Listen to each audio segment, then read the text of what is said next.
Why? Why are you going to drop him? We Hey, are live. okay, Welcome, fair welcome. warning. Okay, fair warning. I got to start this one off tonight. Brandon's in the back room. He does not know about me. First off, Brandon, make sure your wife knows I am harmless.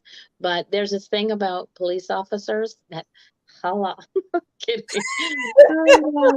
Oh, here we go. I'm in an amazing mood tonight. So, aside from the fact that I made Gina really run circles because I said her sound was crap, but it wasn't her sound. It was my phone.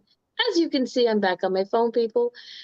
Still no fix with the internet. Canadian crappy internet. I know a lot of my American friends are. Yep.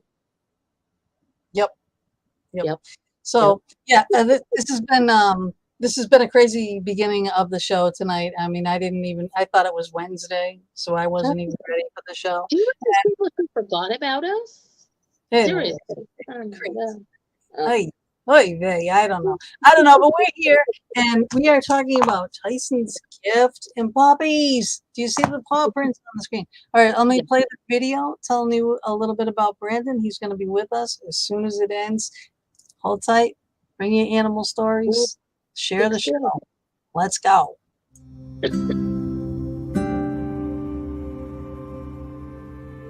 This week in the Fox Den with Gina B and Mama D, we welcome Brandon Wainwright. He is an animal lover, energy healer, and a former police officer. He resides with his wife, daughter, 2 dogs, and a chinchilla in northern Florida. On April of 2018, author Brandon Wainwright and his family lost their dog Tyson to a brain tumor. It was an inevitable experience that comes with being a pet owner, but it was devastating nonetheless. As someone who always struggled with organized religion, Brandon didn't have any specific beliefs about the afterlife, and he struggled to make peace with the loss of his furry friend. After Tyson began communicating from the other side, Brandon quickly found himself launched into a life-changing spiritual awakening. The book is Tyson's Gift: How an 8-pound canine became a man's greatest spiritual guide. It is the story of Tyson's life from his entry into the lives of Brandon and his wife, Misha, to his equally impactful departure and continued spiritual influence. Tyson's beautiful story will entertain and comfort readers of all backgrounds, and we welcome you to the Fox Den, Brandon.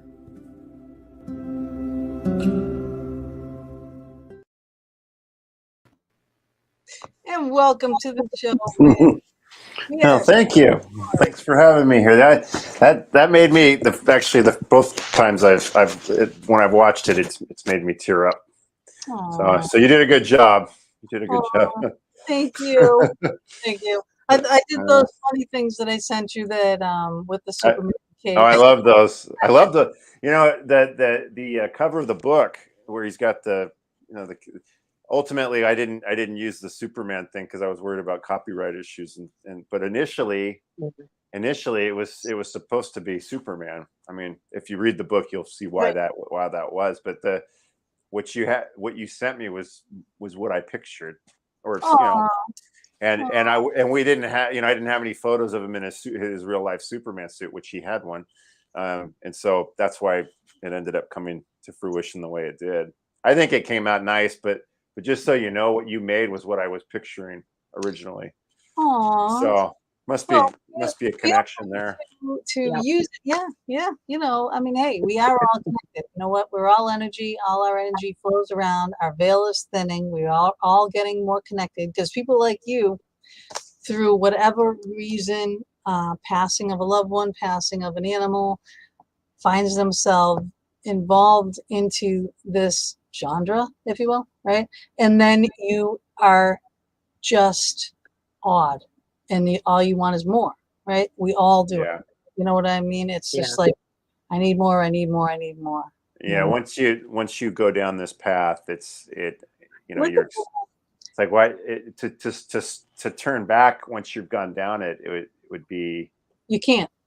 I mean, I don't. Yeah, I can't imagine doing it. Wants to. No, I don't think.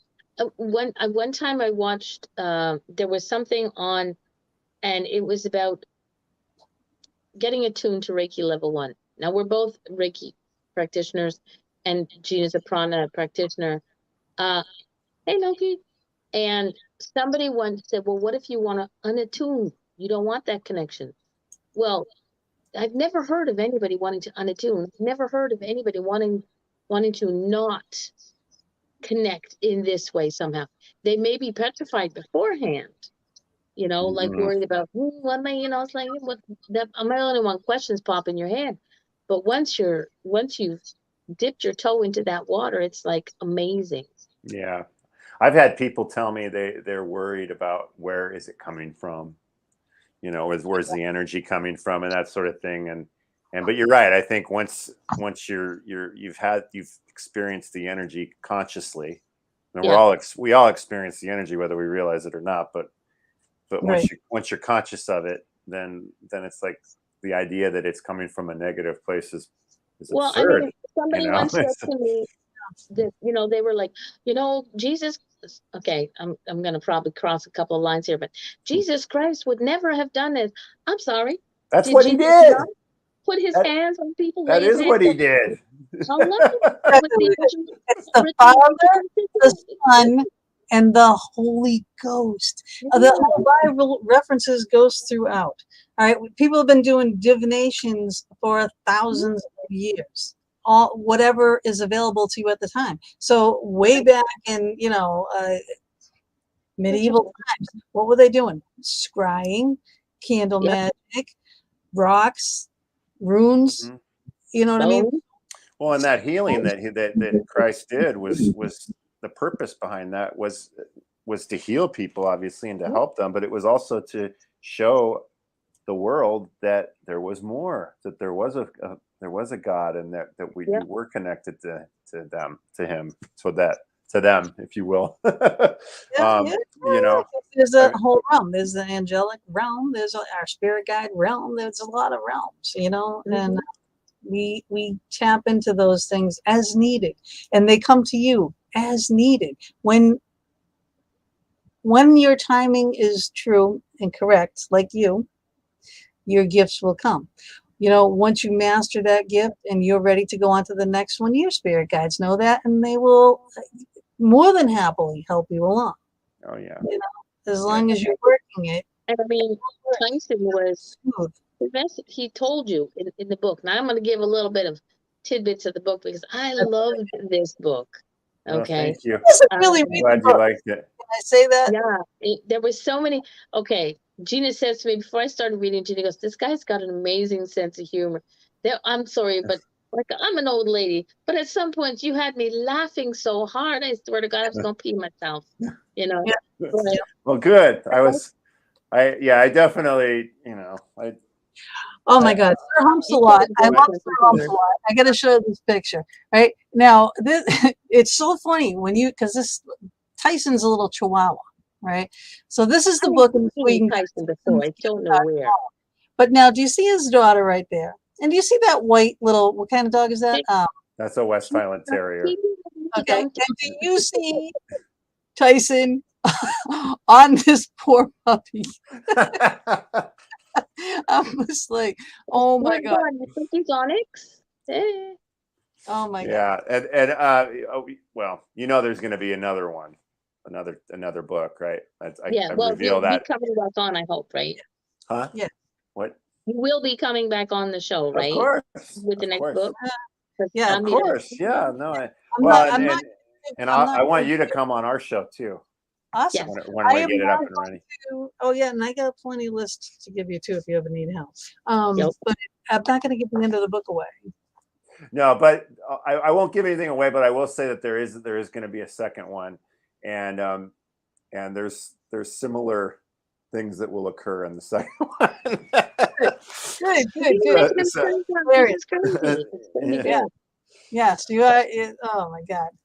Hold on a second. What is this? Sorry. This is definitely a book everybody needs to pick up. If you love as I did a post earlier, if you loved your fur babies as much as everybody says, this book is going to make you go, yeah, oh yeah. I know. And the loss, I really thought, because, my Lacey, right? My love of my life, my little Lacey Lou here. And I have her picture with me, my Lacey, my little Papillon. And her anniversary is coming up, and I put some pictures up here too of my Lacey, of her death. So it's almost a year. And there she is, my poor little baby girl. And this is my shrine to her right there. So that's her ashes and her angel and her pictures and angels and that whole thing, that whole shelf, that whole, 4-tier shelf is all my Lacey. And Lacey was spoiled in life, and she's spoiled in the afterlife. absolutely. This child would sit at the kitchen table and have supper. Yes, she had a chair, like a child chair that you put onto, the edge. Really? Yeah, they make them for dogs that don't have the feet holes, so they can't go slipping out, But she'd sit there and wait. She never jumped out of it. She never jumped on the table or anything like that. And she would sit and wait. She ate every meal with us, every day. That's awesome. Yeah. So at our house, Tyson would, he ate with us, but it wasn't like that, or it wasn't like he had an official spot, but he would sit there next to me because he knew that I was looking for the scraps. Yeah, and I just give him little nibbles, just to Lacey would she was fat. That's what she was spoiled. She was fat. She really was. But that's why I didn't realize her liver had gotten so enlarged. That was her problem. However, they always say all the Papillon books that I have, and I'm an average reader. I don't know if you can tell that or not, but I mean, I read the books on the Papillon before I got one and everything, and they say they only live 12 years, usually. And I was like, oh man, and even breeding them, that's the one dog that she couldn't have puppies by herself. She'd need help. You know what I mean? So it's like you can't leave them alone. You can't. Needs to be spoiled. I'm a black lab person. I've had black labs my entire life. That is why I got Lacey, because my lab was dying, and my daughter had a long-haired Chihuahua. So I went to look for the long-haired Chihuahua, Gobo. Gobo is a nutbag. All right, Gobo and Tyson together would have been flipping hilarious. I'm just telling you right now. I could just imagine it. I can visualize it. Wow, that'd be holy terrors, right? But so here's Gobo running around, and there's Lacey like, oh, help me, But she was so little. I got her. They didn't have any long-haired Chihuahuas, and I looked at other dogs, because just to help liven up my dog Max, because when she brought the dog over, she would get up and she'd move around, and she was, a lot better. This is Max, right? My fishing buddy. I don't know if you can see. Sorry.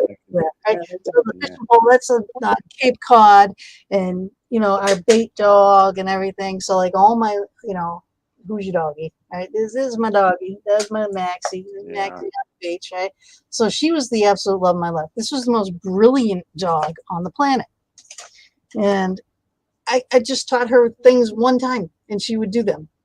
She knew the difference between every remote control I had on my table. I'd say, get me the remote, the clicker, I had different names for them. And she'd look at them, get me the right one and bring it to me. Wow. She'd go down to my bedroom. Oh my God, no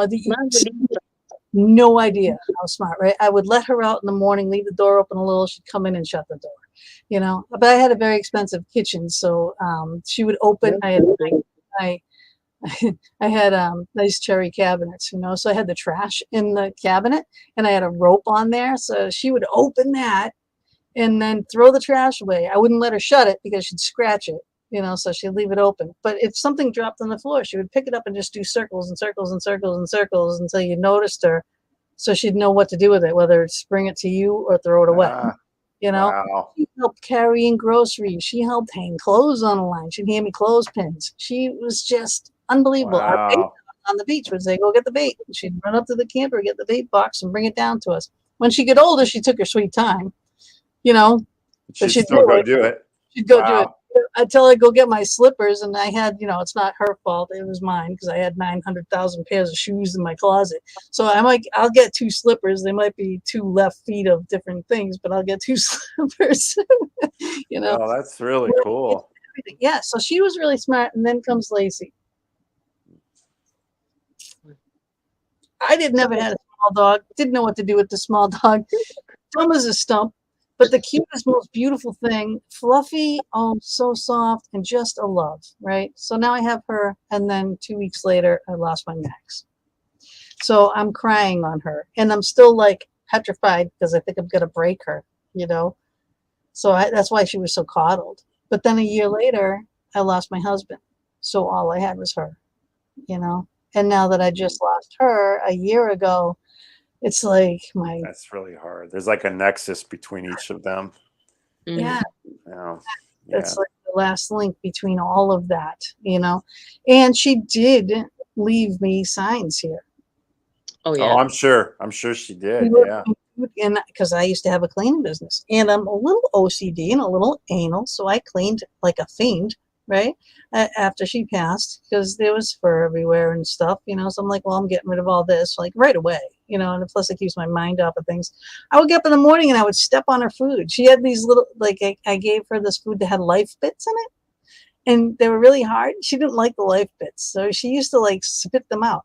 But I stepped on a life bit, and I'm like, Lacey, right? And I'm just like, oh, Lacey, right? I'm like, oh my god. I'm like, I used to post these pictures all the time, so she left me life bits like 3 times. Then she found 2 little bits of her food somewhere. I don't even know where they're coming from, right? She left me 2 little bits of food, and then a little tiny dog bone, a little treat, right? And Huh. I'm like, so I got them all in a little bin, you know. Now I will keep them forever, ever, ever. And now I say, can you leave me a sign? There's no way in hell she's coming up with any more food in this house. I don't know where she found those things. I really seriously don't, unless she hid them somewhere and she knew about them. I don't know, because the vacuum finds everything.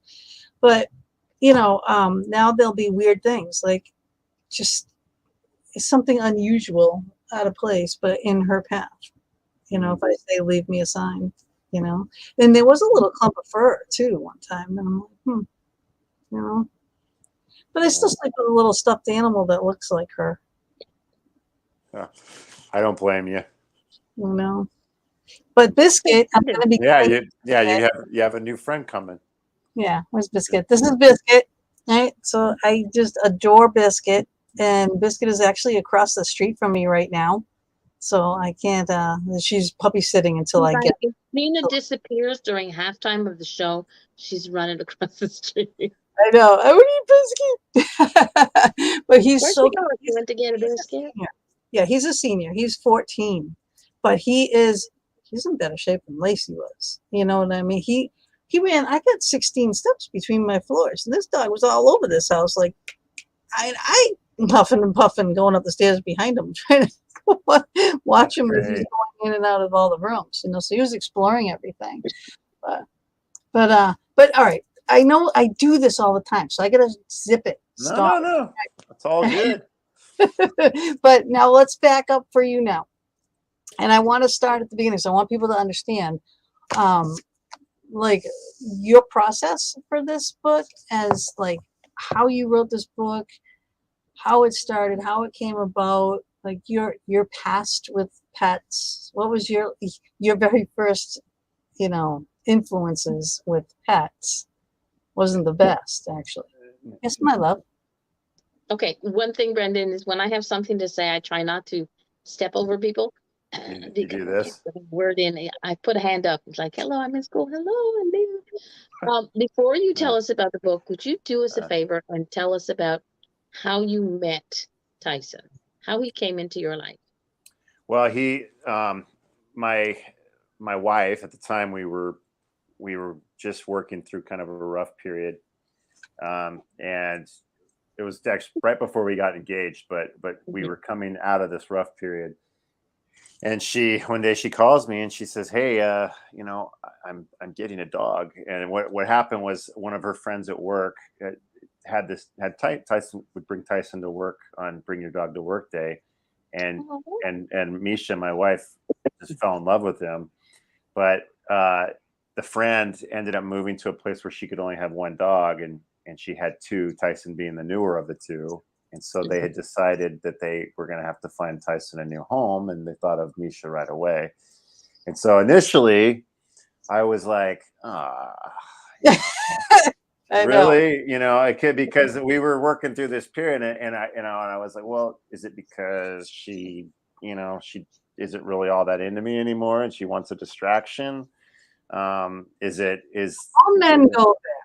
You know, I mean, just because we can have more things to love. Well, if it had been at a different time, but it was. I mean, we were working through like a significant. We almost ended our relationship, so it was like, you know, It is. so yeah, it's in there.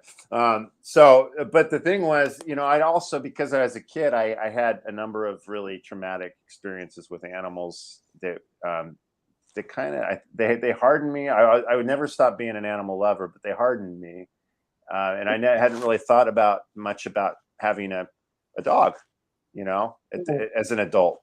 You know, you're young and single, and you know, have an apartment or something. Having a dog is not really, it's not conducive to a good dog life. So I mean, that had to have been part of it too. But I hadn't even really thought about it. And so he was brought into my life, you know, and I pretended like I was fine with it, but I really had some misgivings about it.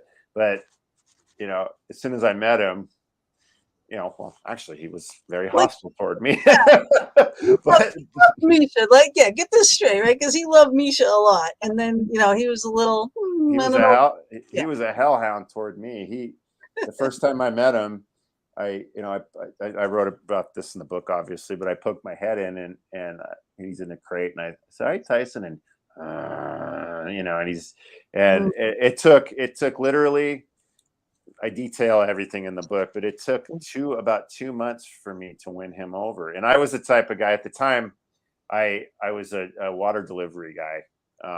And well, just before that, I'd been water delivery guy for a number of years, and then I was I was driving for DHL at the time, so I was always interacting with dogs, and I had lots of dog friends on my route, and dogs always took to me immediately.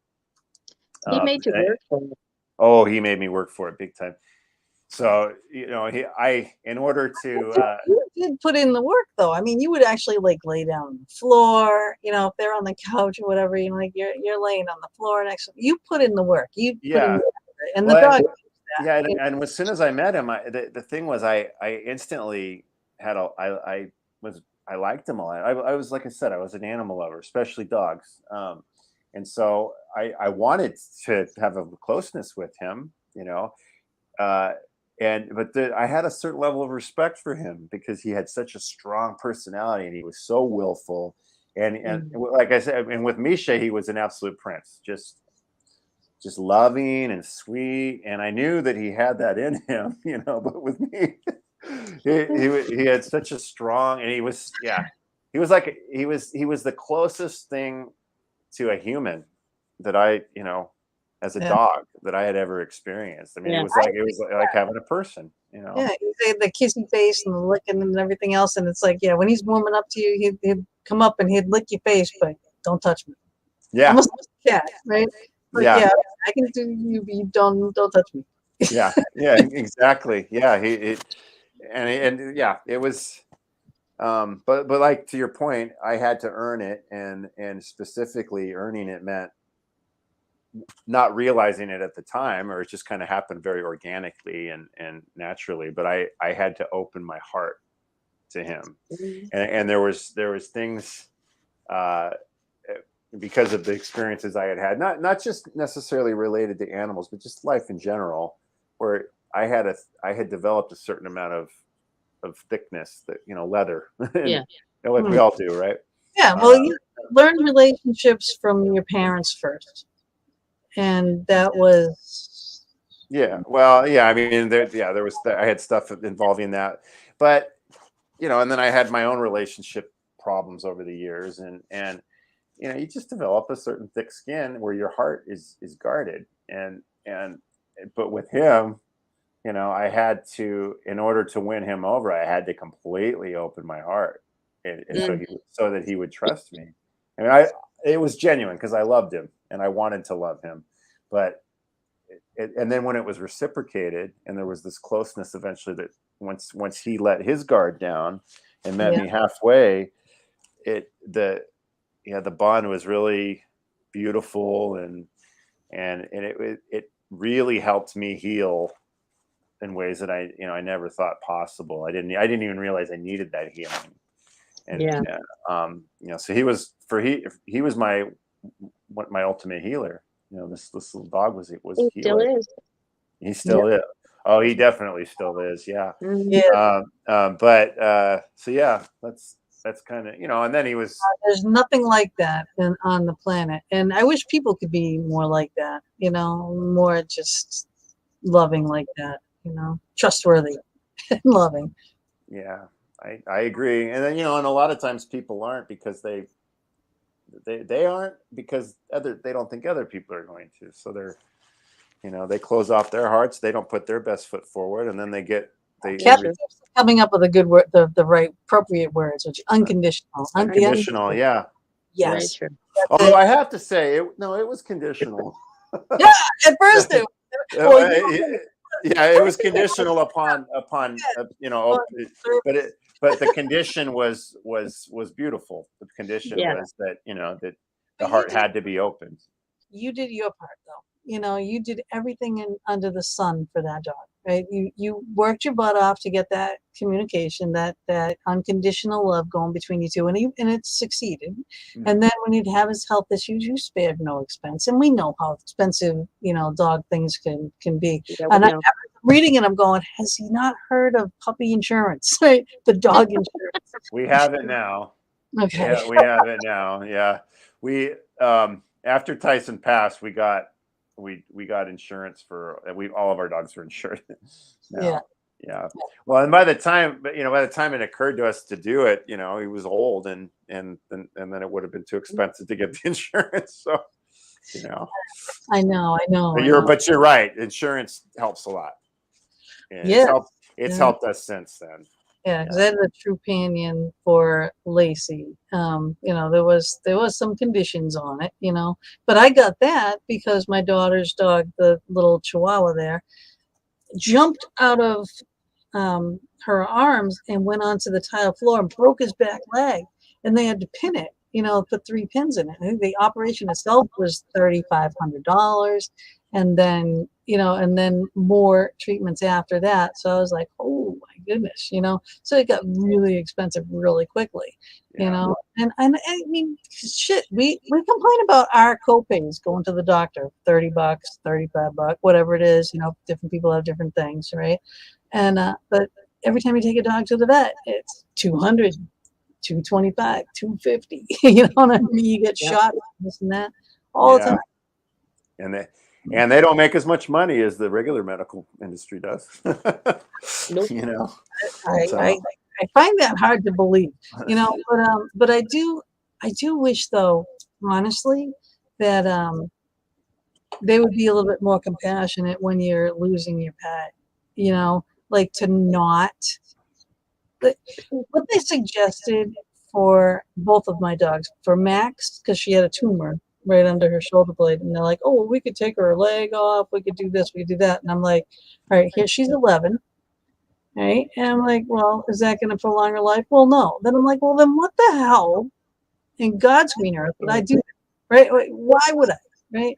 I'm going to let her be in pain on her last days of her life? No, sorry, and I think, it depends on the doctor, because I like when Tyson passed, the doctor that worked on him was very compassionate, and he was, I couldn't have really asked for better, and the staff in the vet clinic, it was, can I say which it was Sage, which is actually a chain in California, but it's emergency care, and they were really, really good. They were very competitive. They sent us a card, to express their condolences. And it was like, there was an actual note in there. It wasn't just some sign their name and, Right.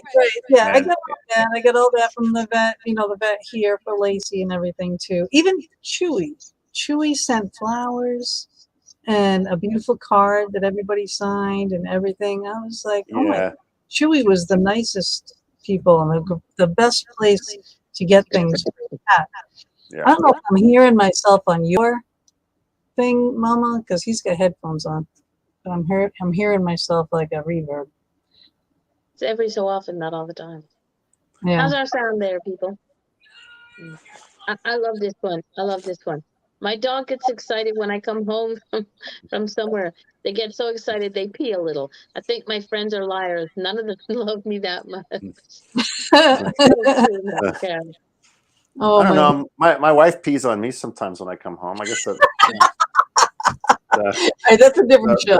No. You really need to go to smack the dog over there. I'm just kidding. She'd kill me if she knew I said that. But you know what? If she's not, if she doesn't text me and say "How dare you," then that's on her because she got the link.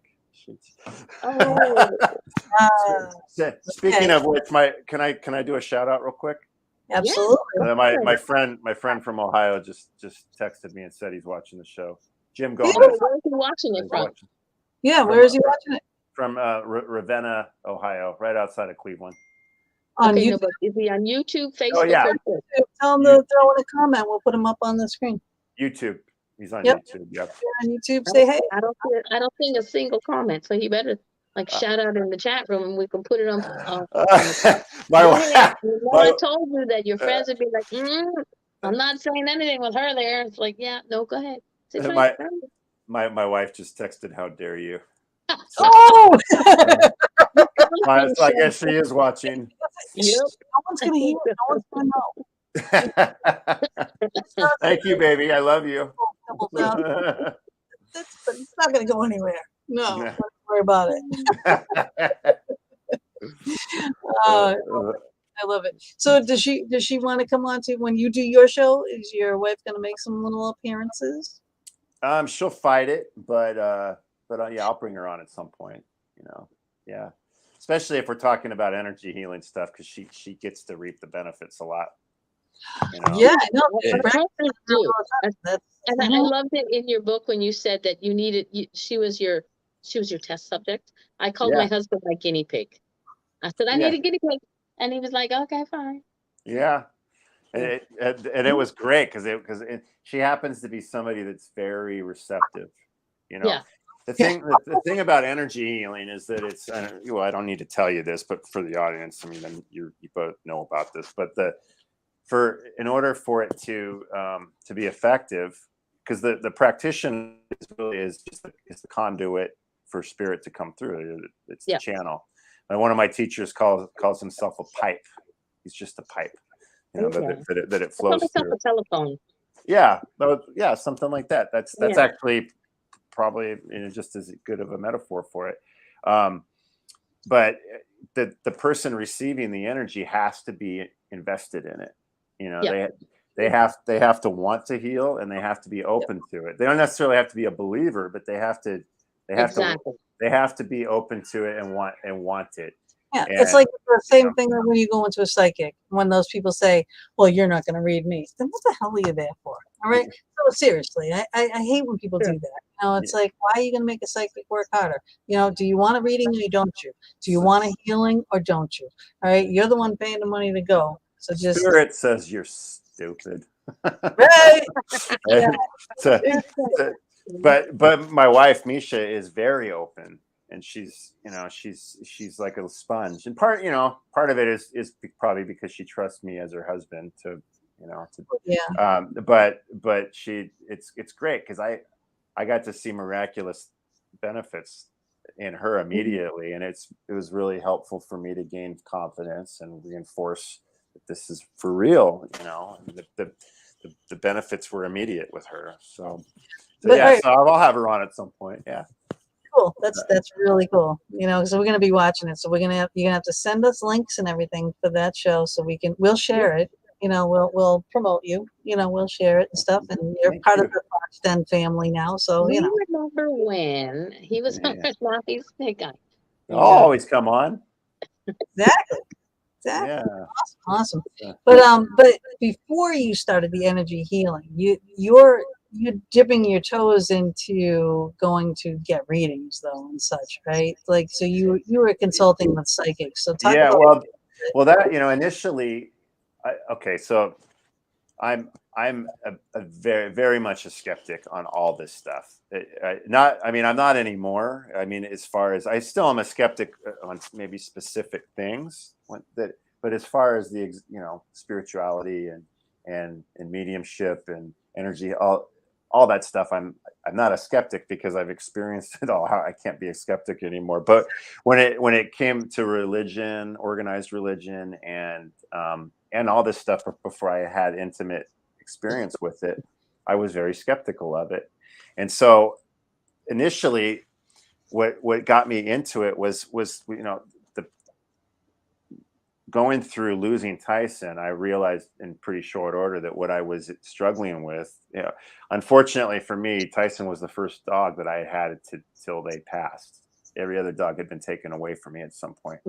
And he was my child. It was well, any dog lover, cat lover, animal lover knows that losing a fur baby is like losing a child. And in some ways, well, I think that's exactly what it's like, because they're completely dependent on you. They're an innocent, and the thing is, they never grow past innocence. Animals don't. No, their purity is there perpetually, right? Yeah. So I had a hard time processing his death, not just because of the loss, which I still feel. I mean, I teared up when I watched the video tonight. But because of his existence, I was struggling with his existence, and I realized that within a day or two that was what was happening. And so I started reading books just to give myself comfort, not necessarily because I was looking for answers. I just wanted to feel okay about him. Just give me a fictional story about a dog that lives after they pass, something just to take away this pain temporarily. But I found a book called Animals and the Afterlife by Kim Sheridan, which I'm sure you're familiar with.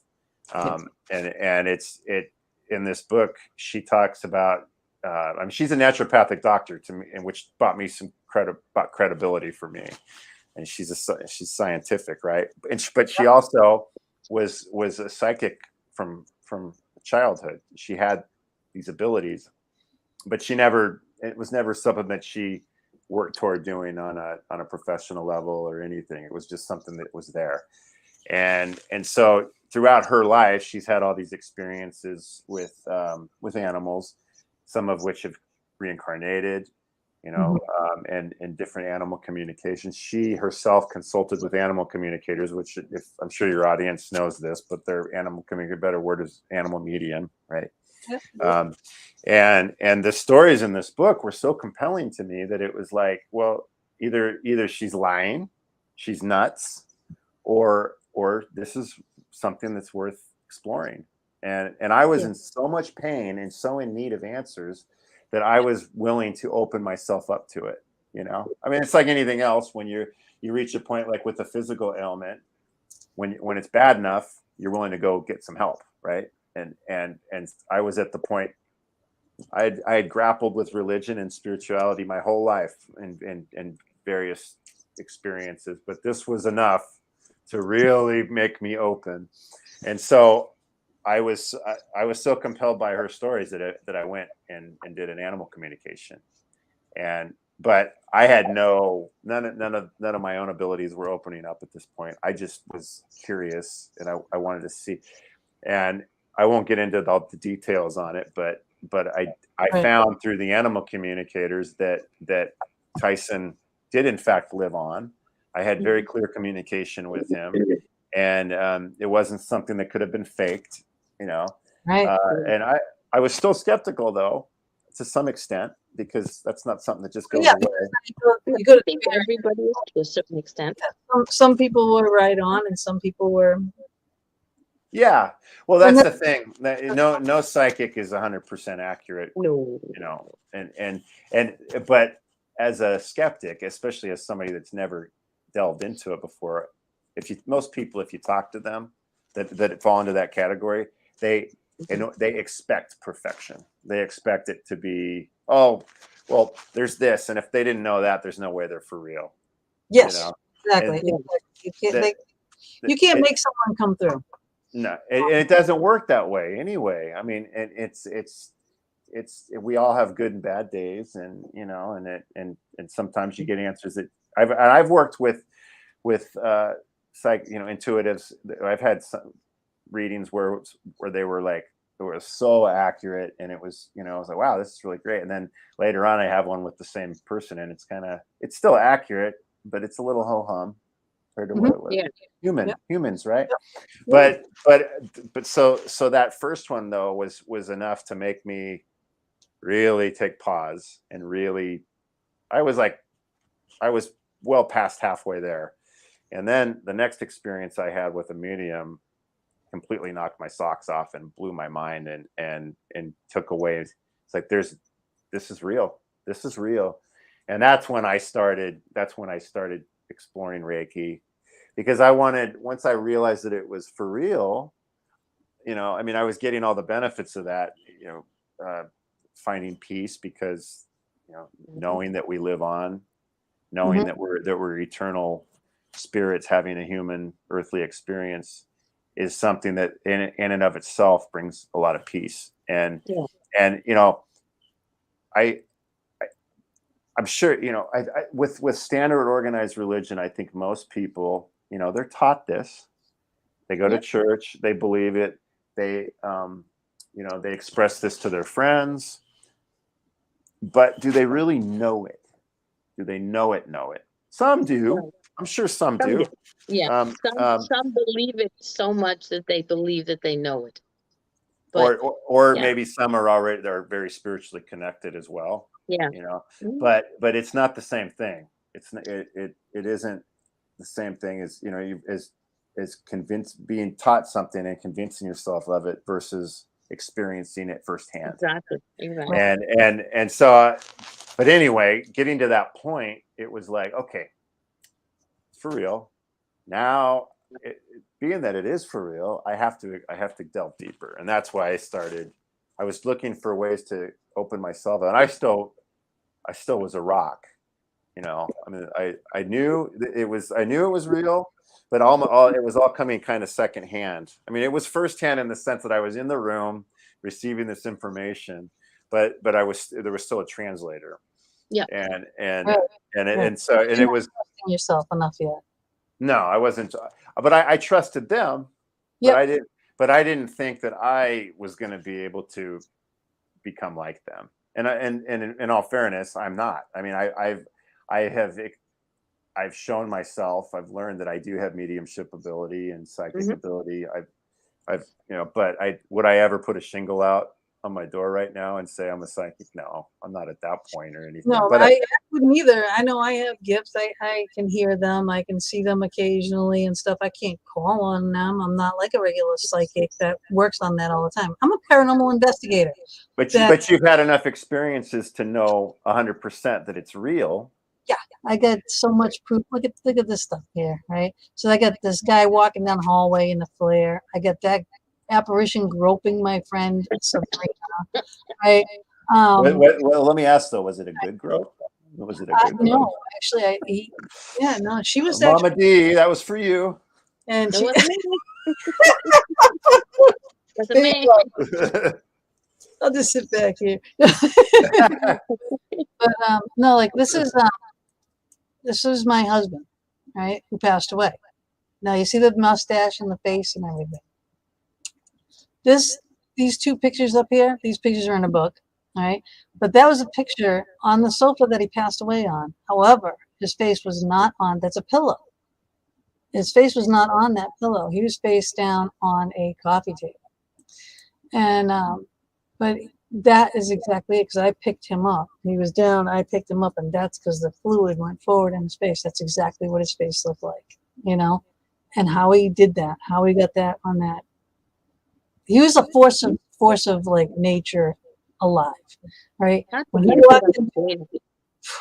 walked into a room, his energy was off the charts, right? But he was the most powerful thing in the room. You know, like you could not notice him, you know, and he was always surrounded by people.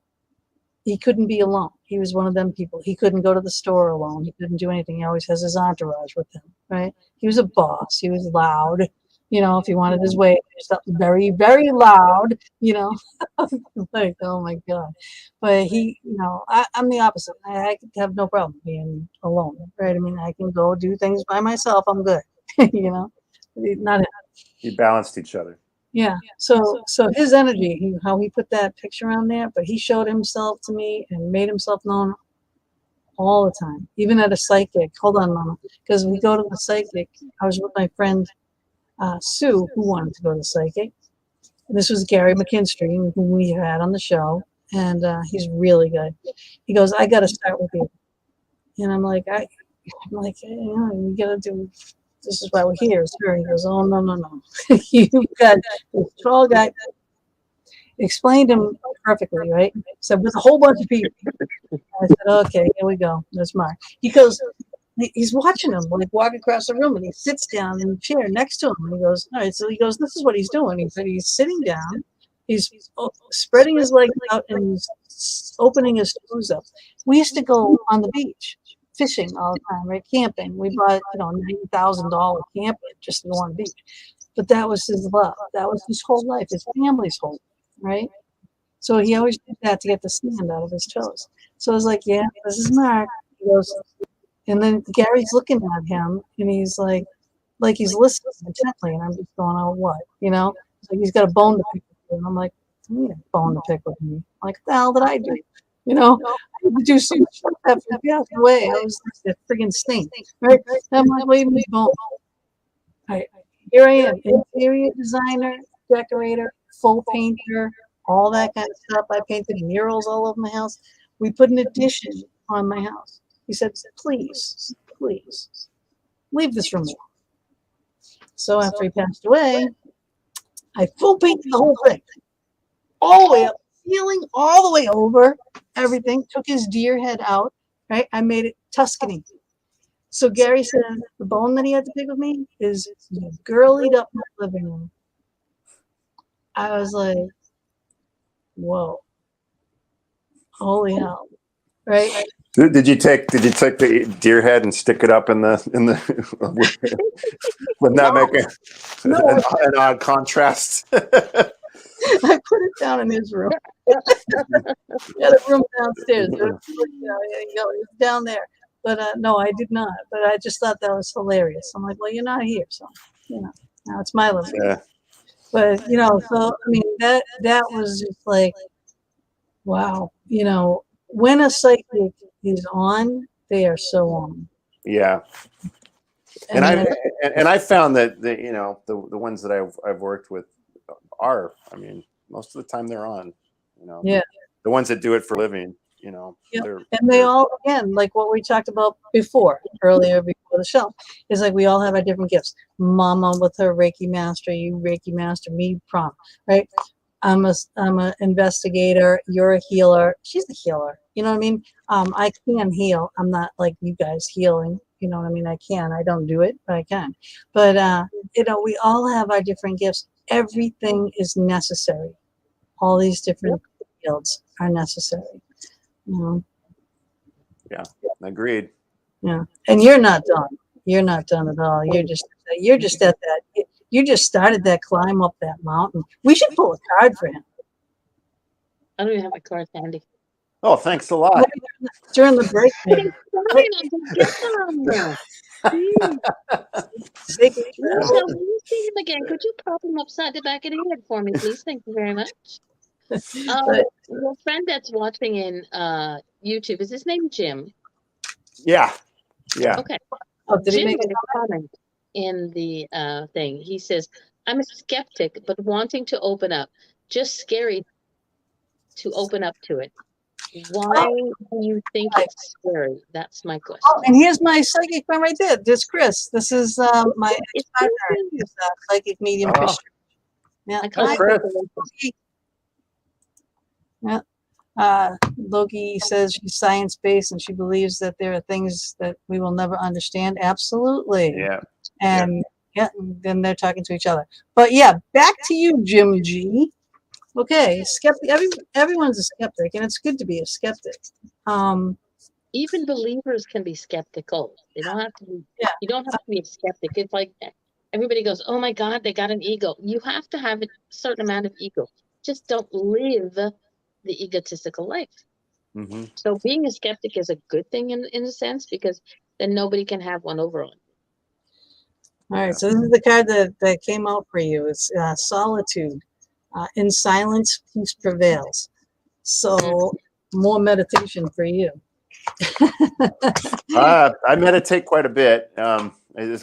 Daily anyway, but Right. yeah, I mean, I'm definitely, I'm opening, and I've been lucky enough to we moved to Florida from California in the end of December. And so I've had a time to really delve in. And it's helped a lot, plus I'm taking those classes up at Delphi, which challenges you, and and it gets you still, but you're right. I mean, I am still open, and that's the hard part. It can be, sometimes it's frustrating. I'm not going to lie. It can be frustrating at times. And then of course you get frustrated and you're blocking yourself. You're blocking energy from coming in anymore. So it's hard to sometimes find that balance, but it's, it's back to Jim's thing about being skeptical or being afraid. I think, he's one of those that grew up in a, he grew up in a religious family. I wouldn't call it, they weren't like hardcore or anything, but he had quite a bit of that structure put on him when he was young. Mama Cat says right here, don't be such a skeptic that it doesn't allow your heart and your mind to grow. That's perfectly said. And that's kind of what I was going to get to, and then I get sidetracked. So. I think he doesn't. I don't think he's going to be that much of a skeptic because look who his friend is, and he pays attention. I don't know though. He told me a couple weeks ago. He's known that I've been doing this energy healing for years now, and he thought I was an atheist. Oh. And I said, how could I be an atheist? I'm a faith. I'm an energy. Yeah, what is the person's view on atheism? It just means, to me, an atheist doesn't. It's not that you don't believe in a higher power. It's just you don't believe in God. And I believe that everybody knows that there's a higher power. We just have different names for it. I don't know the atheists that I don't know that many, but the one that I know in particular, he thinks that there's nothing. Right. So where do they all come from? Well, you have to ask him that. But Jim, Jim, you're right. Jim is open. He's got the heart of an open person. Mm-hmm. I think he definitely has the ability to open if he chooses to. But he also has certain structure in his life that I think makes it hard for him. Okay. All right. Well, the thing is what you should do. The main thing, whenever you are a skeptic or if you're scared, what do? You dive into it. Research. Read. All right. That would be my number one thing. Read different books. Go to the library. Check out different things. There's audio books. There's all kinds of things you can listen to while you're driving. Research is the key. It's the answer. Once you know more about something, it takes the scariness away from you. There's a noise outside your door every night. Bang, bang, bang, bang, bang. You're in there going, oh my God, it's a ghost. It's a this, it's a that. And then you go outside and you see that it's your shutter banging against the house. Now you hear it when you're in bed. Bang, bang, bang, bang, bang. It's not so scary because it's your shutter banging against your house, right? So once you learn, once you know, it's not as scary. Then you can know which area you want to pursue. One thing that I've found in all this is that, because I've read quite a bit myself, and you don't realize how much information there is until you delve in. It's like, and the more you read, you realize, geez, there's tons of people that have had these experiences. I mean, tons and tons and tons, thousands of stories, and there's PhDs that have done research on all, like Michael Newton, Journey of Souls. That's a good one to start with. He's a psychologist that did research on the afterlife, on people that put them into hypnotize them into a trance, and they're able to they can tap into to past life between lives. I mean, Mhm. and they did whole studies on this, scientific studies, Yeah. and this stuff exists, and you realize that wow, there's a plethora of information out there that is very credible, and Yeah. none of it's evil, none of it has bad results, Yeah, you we've know, had quite a few guests like that on here. Corby Mitleed, she does that kind of stuff. It's Chris Lee, he does that, past life regression therapy, where fears and phobias that we have today can be from a past life. So he hypnotizes you and he teaches people how to do it. So he can hypnotize you and you go back into these lives, you find out why, why are you a nail biter? Why are you afraid of water? Why are you afraid of heights? You know what I mean? These things happen to you, and then you can put them to rest, and you can take that person and bring that person to your soul family where it's safe. And then when you come back to this reality, this lifetime, now you're going to not be a nail biter anymore. You're going to not be afraid of heights or water or whatever, because again, now you know that person is put to rest and there is no more fear or phobia, Mhm. And he's got a whole system and a whole bunch of books. I got a ton of his books over here too. All his volumes. I think there's 5 books. But yeah, there's tons of this out there. There are so many books. The markets are flooded. The metaphysical stores are packed with cards and books and whatnot. So you just got to find what resonates with you. That's The scary part is more of the contradiction that comes against what you believed in all your life. Yes. Okay. In relation to your religious beliefs and what you're actually experiencing. Mhm. Yeah. That's what I was alluding to. Yeah. I was raised a staunch Catholic. However, I'm not that. I believe in God. I believe in a higher power. Don't get me wrong. All right. But I love the Kabbalah is amazing, right? The Judaism and Taoism and all these things, they all have such great value to the spiritual realm, to the energy that we all share. So it's not like you have a problem with structured religion. I do. She does. You know what I mean? We believe in what we believe in because it Yeah. works for us. Yep. So And But we all started with something. I started with Catholicism. I was an altar girl, if you can believe that one. I did catechism classes, and the priest actually had to poke me because I was visibly connecting with angels, and I was like, just, so they would have to, "Yeah, Darlene, and this is a redhead, so I'm kind of stubborn, but I've done all the sacraments. Do I believe that there is a God? Yeah. But do I call him or her God? And see, right there, I give that contradiction, and people go, yeah, I did.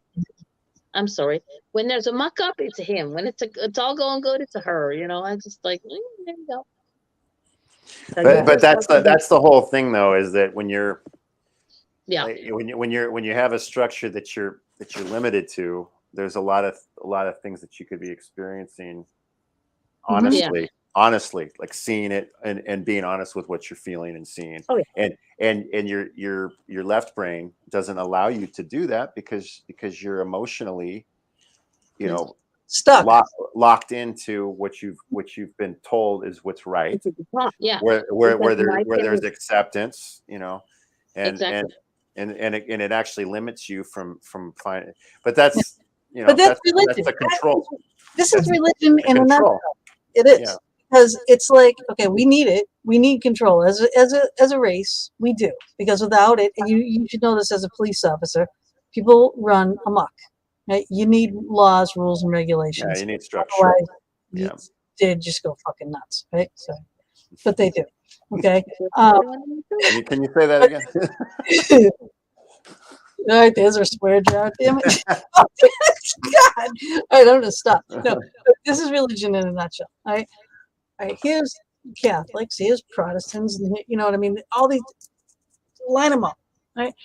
We all believe in yes, there is a God, there is this. Yes, I believe in God, I believe in this, and I believe in that, and I believe in the Holy Spirit, I believe in the apostles, I believe in Jesus, I believe in that. Okay, that's this religion. Now, this religion says, okay, well, I believe in that, but definitely not this, and absolutely not that. That's that religion. So that's how it all is. It's like they all have a similar base. We'll take this, but we'll leave that. It's like negotiations for a contract. Okay. Yeah. It's like, okay, well, I'll take this, you take that, and we'll have this, I'll get our people, you get your people. And then the problem is when they fight, right? Hey, there's room enough for everybody there. Everybody. Yeah. Yeah. Athena is here. All right. Hold on, Athena. All right. Mama, I love this mama cat. All right. Hello. This is why we as individuals keep an open mind to learning, so we form our own beliefs on things. Yes, I don't automatically think that just because I was taught this, it is automatically the gospel on that subject. Knowledge is power. Yes, yes, yes. Never stop learning. And, you might think you have it all down. You might think, oh, this is exactly what I believe in, and this is exactly that, until, say, you read the Kabbalah. And then you go, whoa, wait a minute. Or until you start diving into, maybe you take a trip to India. And you talk to a few monks and a few Buddhas and a few, what I mean? It's like, yeah. One of the things that but prior, and I write about this in the book too, I had, I struggled mightily with a particular organized religion when I was in my mid-20s, and it caused me a lot of pain. And I had, coming out of that, I came to realize that, because in my mind at the time it was like, well, if I don't accept this, then I'm not connected to God. Because that's what I was being told. And then I was like, well, something's wrong with me. And so I finally realized, you know what? I do believe in God, whatever that concept is for, and I wasn't sure what that was. I just knew there was a higher power that we're connected to, and there's more. And I was good with not knowing. I'm not gonna know what it is. I'm never gonna know exactly what this is, and I'm okay with that. Right. I know there's more. I know there's right and wrong. I know that we have an impact on each other. We're all connected. Yep. But of course that all changed when Tyson passed away, because I had more of a need to have a more definitive answer, because I needed to know that boy was I needed to reconcile it. I needed to have a sense of peace over where he was now, because he was too powerful and rich of a soul to just cease to exist, or just go, to evaporate into the ethers. But even so, okay, so then fast forward, now I've got this spiritual awakening, and I still say I'm never going to have all the answers. I'm never going to know exactly what it is. Never. And there's a peace that comes with that. Exactly. It's not to say that that gives you license to just do whatever you want, and not live a moral life. To disregard the impact that you have on others. Actually, you're getting more morals. The more you learn, the more you open yourself up, the more kinder, compassionate, and a good person you will end up being. Yeah. Oh my God. Yeah, it's not that at all. So some of these religions will scare you into staying exactly where you are. And then, like, poor people like, Loki had such a bad time in the Baptist church with, like a reverend battle, which we'll talk about. After this, we will bring that up. But I'm going to bring Athena on right now for our little break, because she's going to do our crystal of the week, which I'm sure goes along with what we're talking about. Yeah. So this is her little intro. Brandon, hang with us. We're going to let Athena do her thing.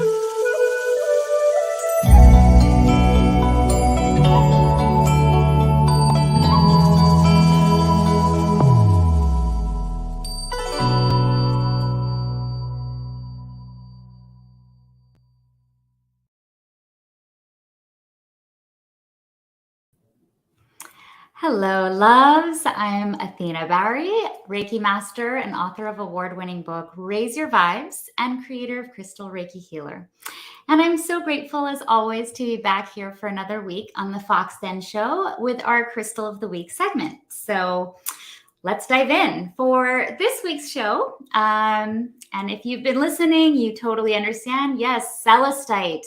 I really felt called to this energy, and I apologize. In looking through my collection, I can't find my own. So for today, the picture will have to do, and I am ready to go crystal shopping, because this is one that you'll want to have in your spiritual toolbox. And I know I certainly do. So this crystal is one of the most commonly used crystals for connecting with your angels, your spirit guides, even your higher consciousness, so your own higher self. And not only connecting with these, but also communicating. So depending on, especially with your your clairsense, so your clairvoyant, your clairsentient, it really helps amplify these natural intuitive abilities, which of course will then give you a heightened awareness of these, higher realms, which are angels and our spirit guides. They're always there. They're just maybe on a different vibration that maybe we're not raised enough to physically see or see in physical form, although there are some that have the amazing ability to do that too. But it can totally be through other senses. So, maybe your sense of smell will be heightened, or, if you get it through your feelings with tingles, you'll have even more, and that kind of, it just amplifies whatever sense you have, so that you're able to really connect to and communicate with and receive the information from your spirit guides and your angels. Most of the celestite, and they also call celestine, so depending on what shop you're buying it in, it's the same thing, but most of them you'll find in kind of a grayish blue color. But they also come in green, in yellow, in orange, in reddish, and even in brown. So, but most of the ones in the stores will be that kind of grayish blue variety. It is known for having a very gentle and uplifting energy, almost euphoric kind of sense that you get when you work with celestite. And it really makes sense, because when you raise your vibes, when you raise your consciousness, you're of course having, easier access to these higher conscious realms and spirit realms, angels. So the more we raise our vibration, the more easily it is to connect to those as well. Now, celestite works really well in this way, not only connecting with our clairsense, but it also activates our third eye and our crown chakras. So this is an excellent stone for dream work, remembering your dreams, divination, enhancing your intuitive gifts. If you've been struggling and trying to find out how to do that, grab a piece of celestite and let it kind of do the labor for you. It also has a wonderful cleansing effect on our own energy field, so our auric field, as well as the environment around us. So in your home is a great place to keep it. And if you have any, you've heard maybe the terms auric tears, celestite's really good for repairing those and cleansing away any dissonant or negative energy, whether that's even coming in from your emotional state, or it's coming from the world around you. And in today's times, we can all use some raising of our vibration. Golden celestite which is less common and you won't see as much, resonates more for our crown chakra, a little more than our third eye. But again, they all work for strengthening your clairs and for raising your vibration. And the golden one is known as Ohio celestite, which is aptly named for being from Ohio. And that one is used a lot by energy healers. You'll see these in kind of a tabular shape, so sometimes even double terminated. These are really great ones to work with in your healing space if you are a healer or somebody who works with energy. That's a great one for you. Emotionally, celestite brings us a real sense of serenity, calm, keeps us centered, balanced. And again, just with that higher vibrational positive feeling that you'll have in your emotional body, which of course manifests into your physical health. So you'll feel, you feel a little more safe, a little more protected from your guides and your angels. And it kind of helps kind of reduce and release those anxieties, those fears, or any paranoias. So anything, if anybody's struggling with those types of things, this is a really, really wonderful stone to work with. Now, this one is not great for water because it is so high in sulfates. So it can kind of, I don't know if it would necessarily melt, but it would definitely kind of take away from the charm of using it. And it's really great because of that. It's great for clearing infections. So sulfate is really wonderful for that. All kinds, whether it's energetic core detachments or negative emotions. It really helps to kind of cleanse. It also activates our metabolism. So speeds up our metabolism. In a good way. So if you either struggling to gain weight or you're struggling to lose weight, it just kind of brings that back into balance so that your metabolism is working the way it should be. It's also great for your eyes. It's wonderful. So, again, your spiritual health manifests into your physical health, right? So when you're activating your third eye chakra, you're also helping your physical eyesight. So if you've been sitting at the computer for too long or, looking at your phone for too long and your vision is bothering you, likewise, people who have vision problems or they're trying to strengthen their eyes using eye exercises, celestite is a great crystal to work with to just kind of bring balance and, improved eye function and vision. Most varieties come from Madagascar, as well as and like I said, in Ohio.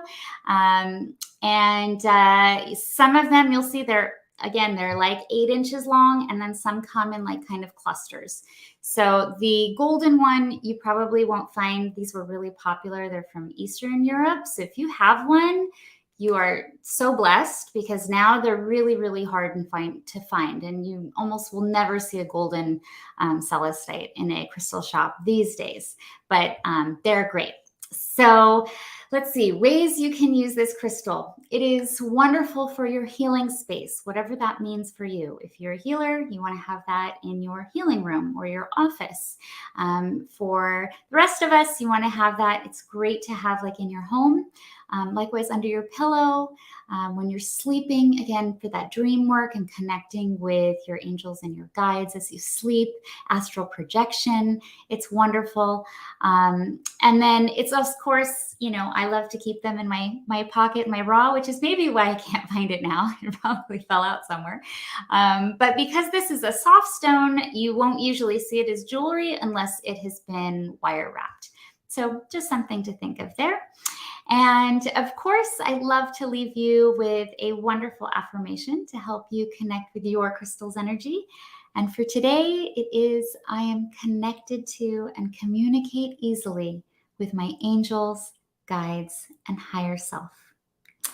And that wraps up our Crystal of the Week segment for Celestite. Thank you, ladies, again for having me join you. And I hope that this brought value for your show. Always brings value to have Onyx with us now. Oh,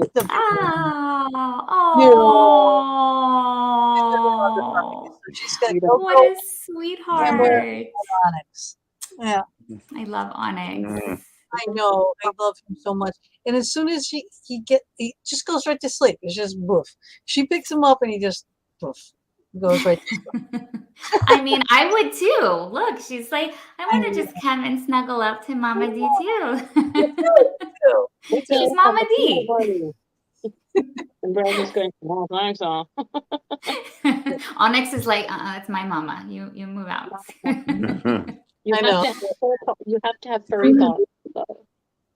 Aww, what a love. Little Tyson would do that too, and it's like lay down. Just a quick one, Brandon. When I was reading the book and I saw the pictures of Tyson looked very familiar, and I have no idea why. Especially the one where he's like as I call him, bug-eyed in the camera. What I the don't know which one. I'm Do not I have sure it what there? that is it the one where he's like where he's pretty young? is. I'm not sure. There was one of the ones Oh, where the one that I made the Superman out of. probably the one you made the Superman costume with, yeah. And it's like, why do I know that face? Well, I think he's an old soul too. I know Yeah. he is actually. Yeah, Yeah, yeah, yeah, that one. Aww. he Yeah, is you- such a little bit. well, you're probably connected. We're probably connected somehow. We are Yeah. all connected. You know, she started out as a guest on our show too, and now she's doing our mid-show segment every week. Very cool. Because we are Yes. so connected. You know, she is like family. You know, you have that just easy to get along with vibe too. You know, so it's That's like cool. sharing this energy that that it connects us all in such a special way. It really does. I'm gonna try to find that picture that I made for you. Maybe I can show it on my phone. Maybe it will work. Aw. The Superman one. Yeah. Oh, that one was so cute, wasn't it? I don't know. If you can see. Yeah, he was like super peppy. Yeah, super pup. Yeah, it's got Superman on there. I know. I didn't Yeah. send it myself to put it up here, but and then I had one that moves. Yeah, that one's cool.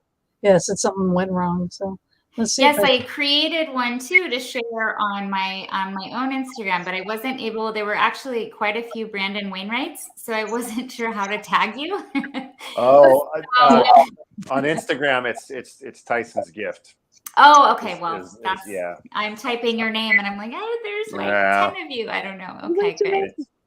Well, Yeah. I will tag you there as well, and it just so even after the show, people will see and come and have a look and learn about your amazing connection and how hopefully others can learn from that too, because a lot of people kind of struggle like to what is this, how do I connect, and how do I know it's real, and really not trusting themselves in this part of the journey.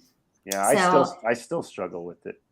I think all of us do, because sometimes it's like, wait, am I crazy? Did that really happen? And learning to, trust that and embrace your crazy. It's kind of stepping out of our comfort zone. Where I struggle the most is if it's flowing nice, I don't struggle. It's when it's not. And I'm like, well, so what's wrong with me? What am I doing wrong? and the reality is that maybe they just don't have anything for you right now. Maybe There he is. There he is. Aww. Super Tyson. Yeah. When he was saying that, that's all I could picture. As I'm reading the book, I'm like, oh my god, I can just picture. Yeah. That was my boy. How long did you have Tyson? 13 years. Aww. Yeah. But he was around 14, just after. That's amazing. It was. No, it went by quick. It goes by way too fast. Yeah, our puppies, they don't live long enough for what we want, right? But they are such an amazing gift and blessing for the time that we have. So we soak it up. I had my first dog with my husband, Bella. And it's funny, that picture kind of reminds me a little, because at Halloween, we would put her in this princess cape. And so she had a pink, she hated the hat, so we didn't bother with that after a while. But we had her for 15 years, and she was like my first baby, and I still feel like she's around, and every once in a while, like something comes up, like her memory or a sound. She had so many outfits. She had her Parkers. And she had her pugs. She had a whole section in the front. We had Uggs. She had pugs. Because these little dogs, they really are like our little babies, right? They're so much fun. I took her with me like on flights. She went on all the plane rides with me. I traveled with her. She sat on my lap. She had outfits for the snow, for the rain. Yeah. Now I have an English bulldog, and while she is so sweet and we just adore her, it is definitely a different caliber of dog. Like, this is Maxie out on the beach and with her Aww. raincoat on fishing. You know, she would come running up if the pole went too, you know, just so smart. She'd be like, hey. We should ask Phila to come back to you. I know. I'll have a conversation with her after after the show and reach out. You never know. She may.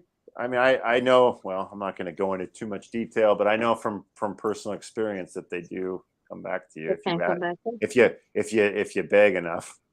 How the tides turn, huh? Oh yeah, absolutely. I thought about that many times since Tyson passed. You know, talking to him, jeez, you know, I love it. Yeah, definitely. There's a level of respect. Well, they're always that respect was always there, but the context of it shifts a little bit. Like right. You know, yeah, no, totally makes sense. Oh, I'm totally going to reach out to my little Bellas after. Oh, yeah, my little pooch. Yeah. And I feel like they're with me. I mean, she was my first dog with my husband, but my first dog, passed when I was 15, Shadow. And she was like my ultimate protector. She was a Pinscher Lab mix and black, and which is why we called her Shadow. She would stalk, she would we had this bamboo in the back and she would stalk through it. And we're like, whoa, you're so scary. You're and she was like a shadow because she would follow me everywhere I went. She was like my little buddy everywhere I went. So that's how she got the name Shadow. But I mean, we were, gutted when we lost her, and her memory still stays so fresh. That love, because love doesn't pass, with the person, right? That energy stays there. And, well, and honestly, she's probably still on my heels. She probably, at least from time to time, she probably is. People often wonder, why am I tripping all the time or whatever, It's like, we're tripping over our own pets. Yep. But remember, Mama, right before the break, I said we were going to bring up Reverend Battle. We had this guy on, right? And he was a pastor, and he had written these books about, the afterlife and exorcisms and all this. We talked with him. We knew, what we thought, what the show was going to be about. And then when we got him on the show, it flipped, and he was something completely different, right? He was saying that in his religion, right, because he is the highest. Like if he dies and he goes to heaven, and then there's him. Yeah, if it was a skyrise, he would be on the second penthouse there. He's the only one that's allowed to do exorcisms. Otherwise, it's like, it's a hell and hell, and you're going to go to hell. No dogs are allowed in heaven. That was just went over like a lead balloon there. I was like, I'm going to hell. What heaven are you talking about? Thank you. Right? What kind of heaven is that? That's where we're all going. Every single one, every single person in the chat room. Oh my God! And then just freaked out.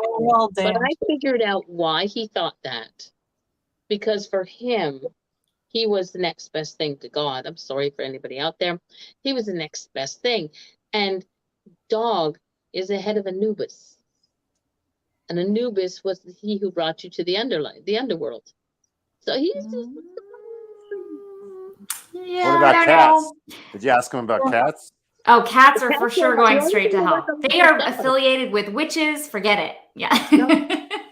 No, anybody who has a gift, like the gifts that we have of healing and the connections that we have, which we were all, because they weren't given to us through him. Yeah, that they were given to us through the dark forces. See, and that's that. I think that's a very common concept that people have, whether they realize it or not. Is that in most organized religions, they like in Catholicism, it's the priest is your connection, right, and your pastor, whatever, and because of that, if you put any quote unquote ordinary person doing these healing things, Mhm. they automatically think that it's somehow blasphemous or something. Yep. And Yeah. and that's the thing that I think brings a lot of peace, and it brings the moral improvement, living a moral life, having integrity, improving yourself, is the oneness concept, is the fact that we're all connected, and that we all are a part of God. We all have these abilities to heal.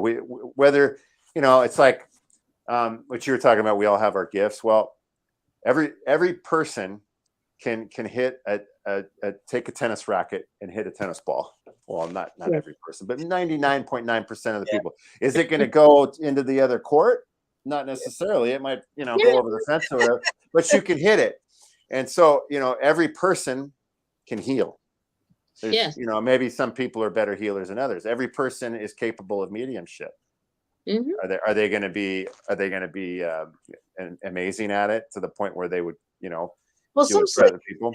will not believe that. Some that I know that are really close to me too. They'll say, "Oh, no, not everybody has the gifts." Right? Well, they might not be talented at it, but that doesn't mean they don't have abilities.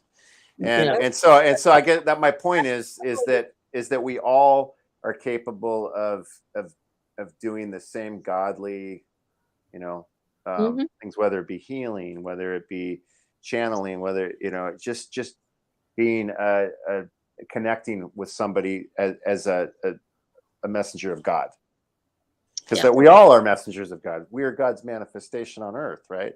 I mean, Mhm. and so the idea that a pastor or like Oh, the, they'll be all. Or you know only it- man can do it. or yeah, or that, it's very Yeah. limiting. It's very limiting, but it also is very it creates a real conflict for people that have followed an organized Yeah. religion for most of their life, and it holds them back from being able to connect. And it causes a lot Yeah. of division among Yeah. people as well. My dad went to Catholic school, he grew up Catholic, and that same thing, the nuns had told him, dogs don't go to heaven. And so his dog had just died. So he was gutted, and that was it. He cut off all religion. So growing up, he was an atheist. Now he says he never said that, and he's agnostic. So fine, details.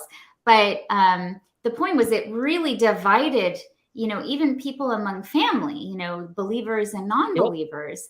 And when we're talking about something like God, who is, according to all of the books, all loving, all encompassing love, divine healing, all of this, I really don't see how then we can have so much division caused by that, other than I see it, my own personal opinion is I see that as kind of humans with their ego intervening and, trying to, enforce their own control based on maybe on their understanding. Yeah. How many wars over religion? I mean, my goodness, it's throughout history. So I really feel like it's more there to, for those that are religious out there, I'm sorry. And I have all respect for your faith.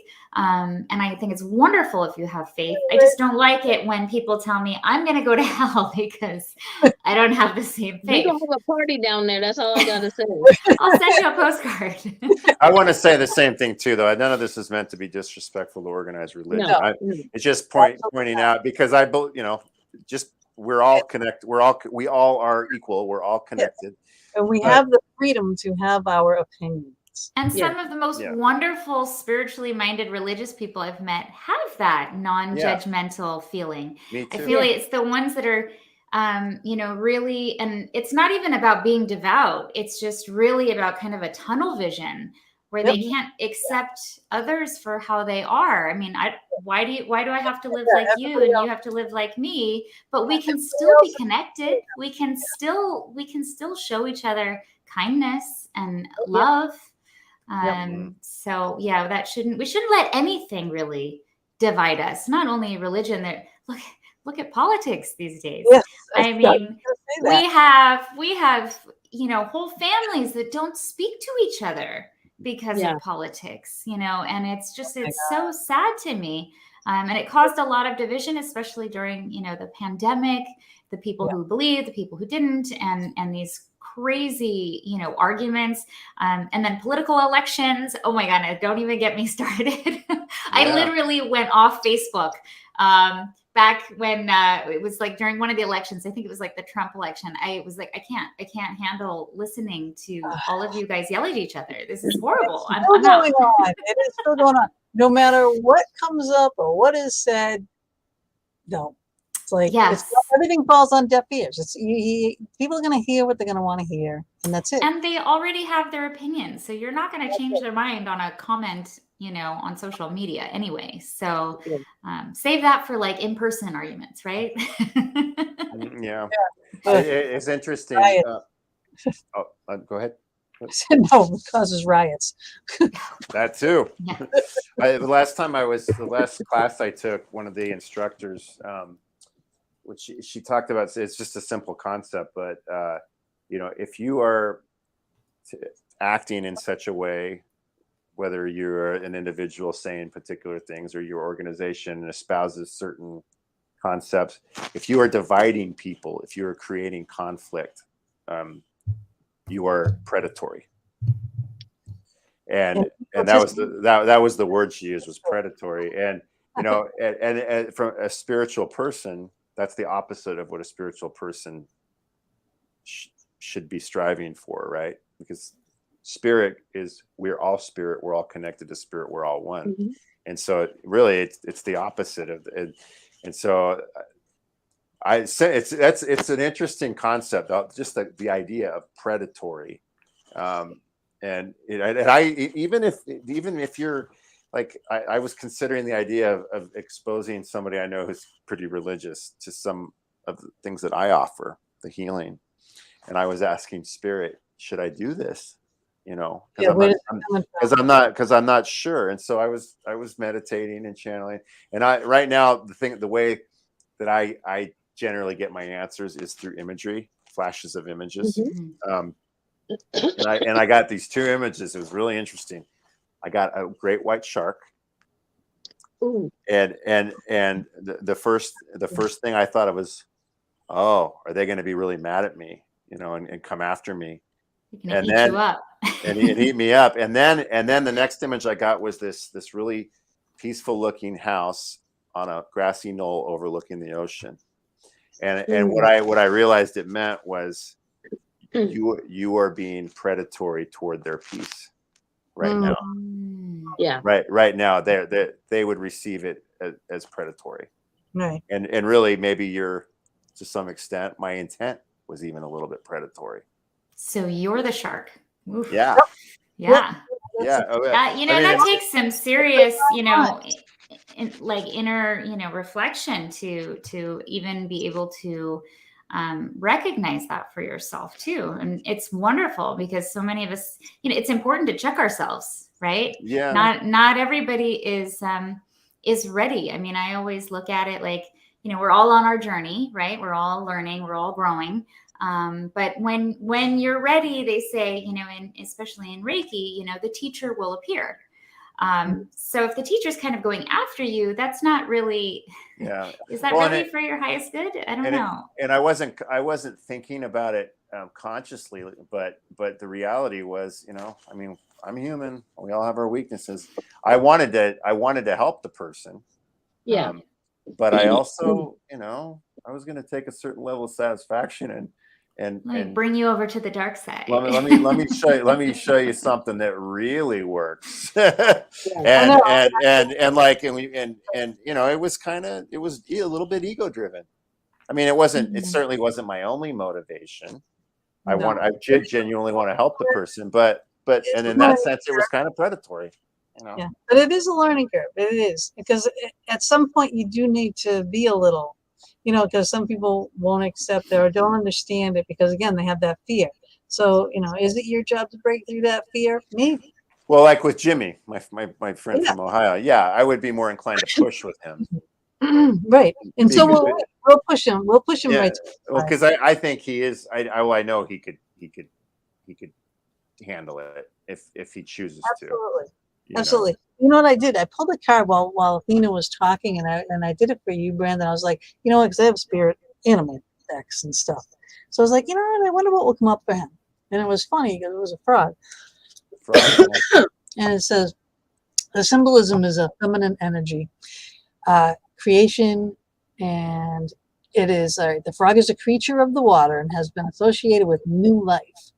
In Egypt, frogs were placed on mummies to facilitate rebirth. Okay, so and then it goes on and on and on. But for the most part, I was just like right there, and there it is, and I don't need to read anymore. I've had quite a bit of that kind of symbolism come up that's representative of rebirth. Yeah, I've had quite a bit of that lately, and it matches a lot with what has been going on in my life, and it's exhausting. in a good way. That is how this all works. Like Athena and Mama and I will do some card pulling shows. And always our cards are all about the same. It was amazing. They all were connected in their message and very different messages. So it's not like they were general vague answers. They were very connected. It was wild. Very connected. Yeah. So we'll have to do one with my Oracle deck. My Oracle deck will come out. Yeah. Yay. So it's called Raise Your Vibes Crystal Cards. And I haven't even announced it. It's going to come out March of 23. Copies. That's all I care. I don't care how long it takes to get to Canada, girl. I'm going to have a special place for that one. Special place in your heart. I got like 40 decks. So. Well, this one, I love you. Thank you. Yeah, this one, it's all, they're crystal cards. And then they have like chakra base, the Reiki principles or Reiki precepts. And there's some affirmations in there. And it was really incredible writing this because first my editor was like, or my publishing editor, she's like, oh, you only need to write, 20,000 words for the booklet. No big deal. I was like, she's like, you could bang that out. No problem. I'm like, yeah, you're right. Except every card is like, you have to channel like messages, right? So I have to connect with the crystal. I have to connect with the message. So it's really interesting writing these and then, figure out what that's going to be. And then every crystal has 2 rituals on there. So one is a quick vibe fix and then an actual ritual to work with your stone or that energy. And that's a lot of work, man. I wasn't anticipating. In other words, you put a lot of work into this deck. So this is your baby. Just a few long all-nighters, right? Right. And I'm sure, Brandon, you know what I'm talking about. Like, do you do this too? Do you work in like the middle of the night as well? Like, do you get that inspiration? No, not usually. No, I work in little short bursts during the day. I think it's a woman thing. I mean, hey, if that's what you got to do with what works. Although that's evolving for me a little bit. But I'm thinking, Brandon. I mean, short bursts in the middle of the day is way better. After your next book that comes out, that's going to be like Tyson's Give 2 there, that book. After that, you should probably, since you're getting more into channeling things and energies and, you don't know who these people are specifically, do you, that you're channeling? Because if these are masters, you could channel and you could write a book through them. Ask them. Well, I think I was helped writing that book, to be honest with you. Absolutely. Yeah, I know I was with mine. Love this book. I thought I was going to be more tearful. I mean, I did cry. Aww. I'm not gonna say I didn't, because I did. But it's like you went right by it and kept us pulled in so that I kind of stopped that and then was enthralled in your story. Yeah, well, that's the thing. There's a lot more to the story beyond his passing. Well, so, and I thank God, because I didn't enjoy it. I was just like you. It's powerful, but I didn't enjoy writing that part, and I still don't enjoy reading it. I'm thinking a little too close to the heart, personal. Yeah, it gets very raw. Yeah, let others do that, right? Let them read it. Yeah, exactly. Your work is done there. Yeah. But that would be really, really great. I mean, Gina has a point. you know, not everybody knows how to do this. And, you know, how you were saying everybody can, you know, channel messages, everybody can, you know, have some mediumship there. And I noticed that somebody had written in one of the comments that, you know, by the time we reach adulthood, that where was that? Who was this? Yeah, there we go. Yeah, Mama Cat. Thank you. We all have these abilities, and then we get either, you know, shamed or told like that's nonsense, that's child play, it's irrelevant, it's stupid, don't do that. And then by the time you get to an adult, you think that's crazy talk, and you stop trusting yourself. So. Right. Personally, I would love to read, so I'm just going to put that out there as a suggestion. It would be really cool to write a book on teaching people how to trust themselves again and tap into, you know, that energy and learn like what signs can be expected, examples. That's a great idea. And then after your next book, you can be on the Fox 10 again. And then after that book, you can dedicate it to us and be on the Fox 10. Sure, why not? Your inspirational moment. What I just say, the Fox 10 presents Tyson's Gifts Book 2. With the channeled energy of Celestite helping us, supporting our vision. And Mama D saying, "I ain't done yet." What you just said, Athena, that's exactly. It resonates because that concept has kind of swirled through my head a little bit. Totally tearing. Just because I love that. Just because, you know, because it has been such a struggle. So many people that at work in this do this type of work it comes kind of natural. What I've found, most people that I've met, where it opens up naturally for them, and then their struggle is learning to cope with what's opening up naturally. Right. And for me, it hasn't been exactly that way. It's been more, I mean, it's opened up naturally, but not in that my abilities have opened up naturally. I've had to make a conscious effort to pursue them and hone them and develop them. And so, yeah, I think, but with that work comes so much peace. And are you raising your Mama hand, D? Mama D? Yeah, Mama D's Class is in session. Can I just point something out to you, Brandon? Your connection with Tyson, how you had to work to gain his trust and how he made you beg, right? How he made you work to connect with him. Your gifts are doing the same thing. Right. You're working to connect with them. So the end result with you and Tyson was an amazing gift to us, but to yourself. But the end result to all the work that you're putting into your gifts is going to be an amazing gift to yourself, but as well to us. Thank you for saying that, because it gets, I mean, it can be a little bit, you know, because especially when you're studying and you're working with other intuitives, that, you know, people are all like, they're all developing at different speeds and sometimes I can get, I'm naturally, I'm very self-critical anyway. That's my, it's so, yes. And lately when I do the way this kind of, the imagery kind of opened up naturally for me, because what I would start doing is be sending Reiki, and I would ask for any messages for the person's highest good, and I would just try to open myself up to receive, you know, and then I started doing that for myself when I would meditate. Got anything for me today? You know, and a couple of different times I've gotten an image of honey, like you know, like Honey Nut Cheerios or you know, the like on the commercials that they used to have, where it would have the honey like pouring off of the, you know, it's, and it's light shining through it. I would get that image, and I've gotten it twice now. And did you look it up? And it's, well, I did. I looked up what is the spiritual significance of honey, and what it means is it's like life-giving richness. There's the labor that's being put in is going to create sweetness and beauty, and, you know, and it's, I mean, it's pretty intuitive.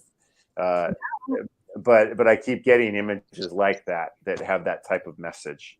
So it's like it basically a spirit is telling me, hang in there, keep going, keep going. 100%. But it's still hard though.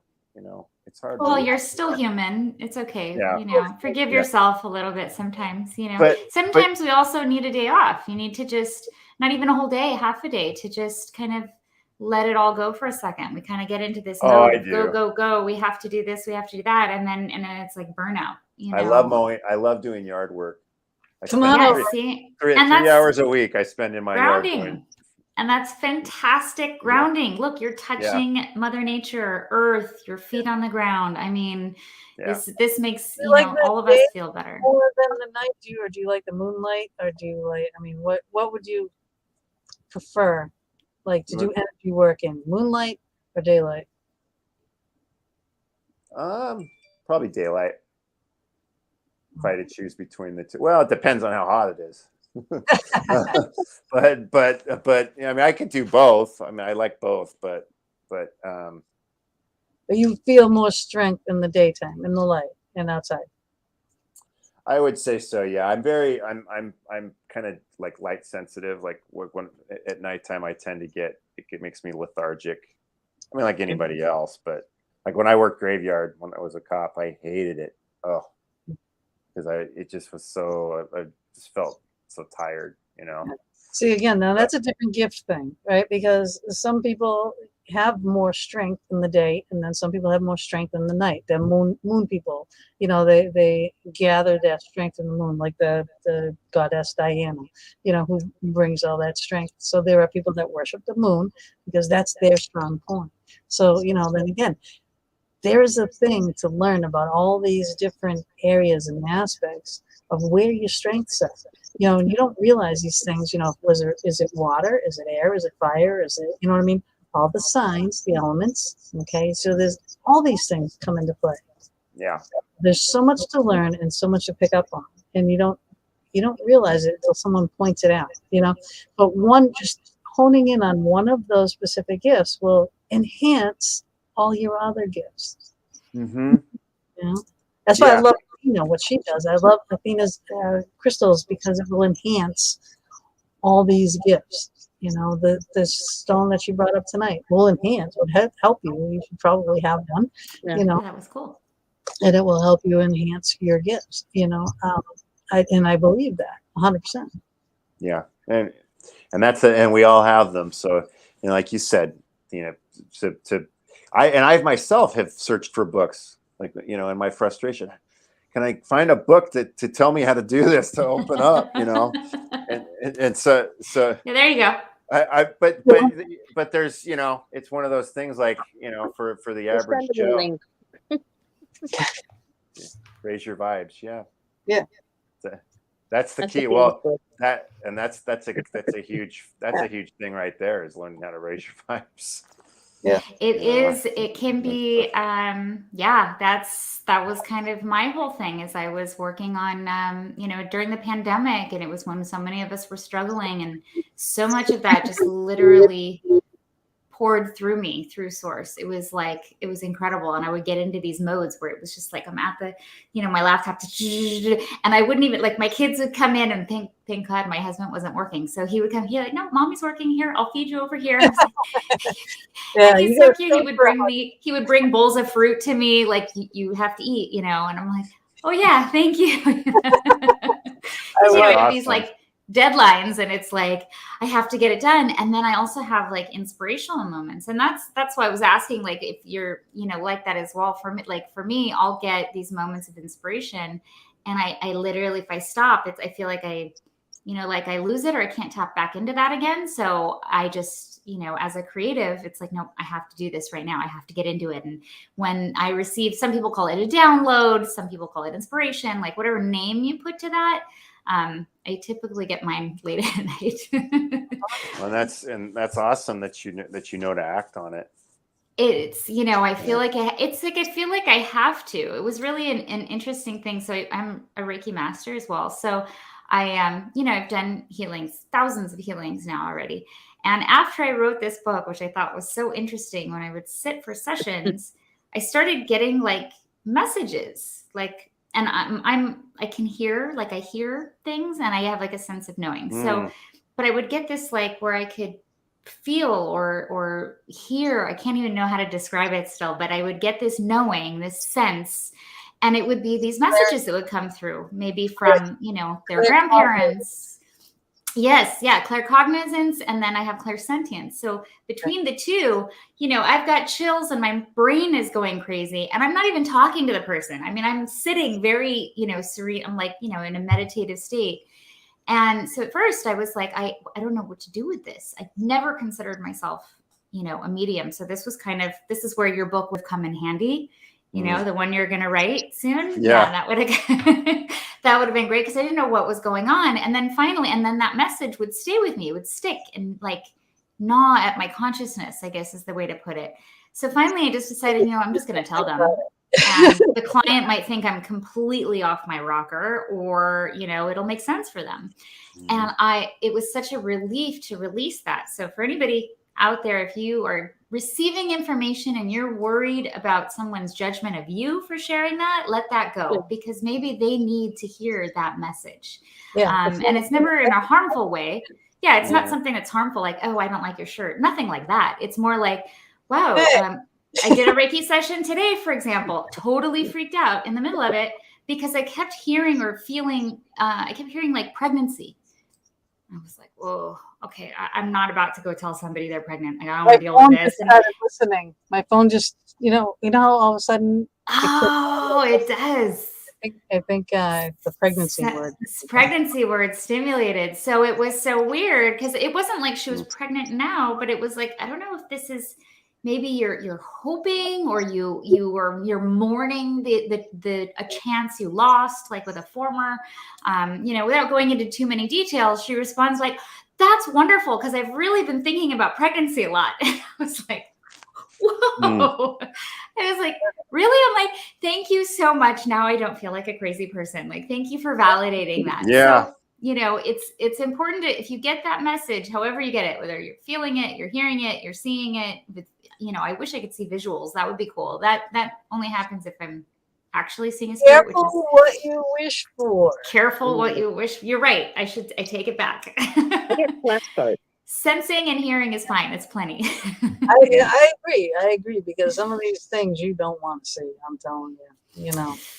Yes, there is always the light and the dark, right? The balance of the two, and I guess how we perceive that. But, you know, like, again, that would have been so wonderful to have some guidance on for that, rather than kind of navigating that, you know, myself. And, you know, like I said, literally thinking I'm a crazy person. Even today, I'm like, oh my God, I'm a crazy person. Why am I hearing pregnancy? Yeah. Well, thank you for the encouragement, because that it just took a large leap toward, you know, reality, toward manifestation. Love it. When I write about this in the book, I had some partners from I guess it was first and second Reiki classes. We would do Reiki shares and distance, you know, and one of them, I had a big kind of blowout with my mom, and I was wounded, and I had decided, you know what, I'm not going to talk to her anymore. I'm done. And I was trying not to harden my heart, but I just was like, I'm over it. It's not worth it. And so this partner that I was working with, after we're done, she says, you know, I hope I'm not being too forward here, but I kept getting this message while I was sending to you over and over and over again: forgive your mother. And I was like, all right, that resonates. All right. You know, but it was good, because it you know, I was like, okay, all right. Yeah, So, I did. I get goosebumps when I read that in the book. I was like, yep. Yeah. It's like, that's how it is, you know. And it's amazing. You raise your vibration. Yeah, until you do something with the information. That's the same thing with me ghost hunting. You know, why are people being tormented? Well, because you're taking the wallpaper down that they painstakingly put up that they loved. You know what I mean? Or that you're ripping down a wall. That's you know, you're disrupting their lives, or that, you know, whatever it is. Could be something so small, you know. I just want my space. That's it. The guy here in this house, he wants his books. And, oh gosh, I'm like, my books are not good enough for him because they're not his kind of books. I had one that he wanted, so I bought him two. I bought him. He's got two books now up on the third floor. They're his books. You look at them all you want. I change pages for him, but they do. They all want something, minute or major, but they'll hound you until they get it. Yeah. And then it will stop once they do. Which is like in the Reiki share, why she kept hearing that or getting that message over and over.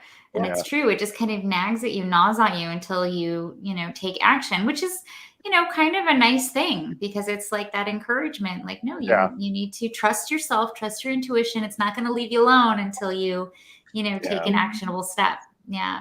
And when we raise our own vibration, we raise your vibes, you're really, it's so much easier to connect to and to really understand the communication that's coming through. You're more open to that. When we're kind of closed and judgmental and, trapped in these negative feelings, it's really hard to, trust yourself, let alone, an angelic realm. So definitely. Yeah.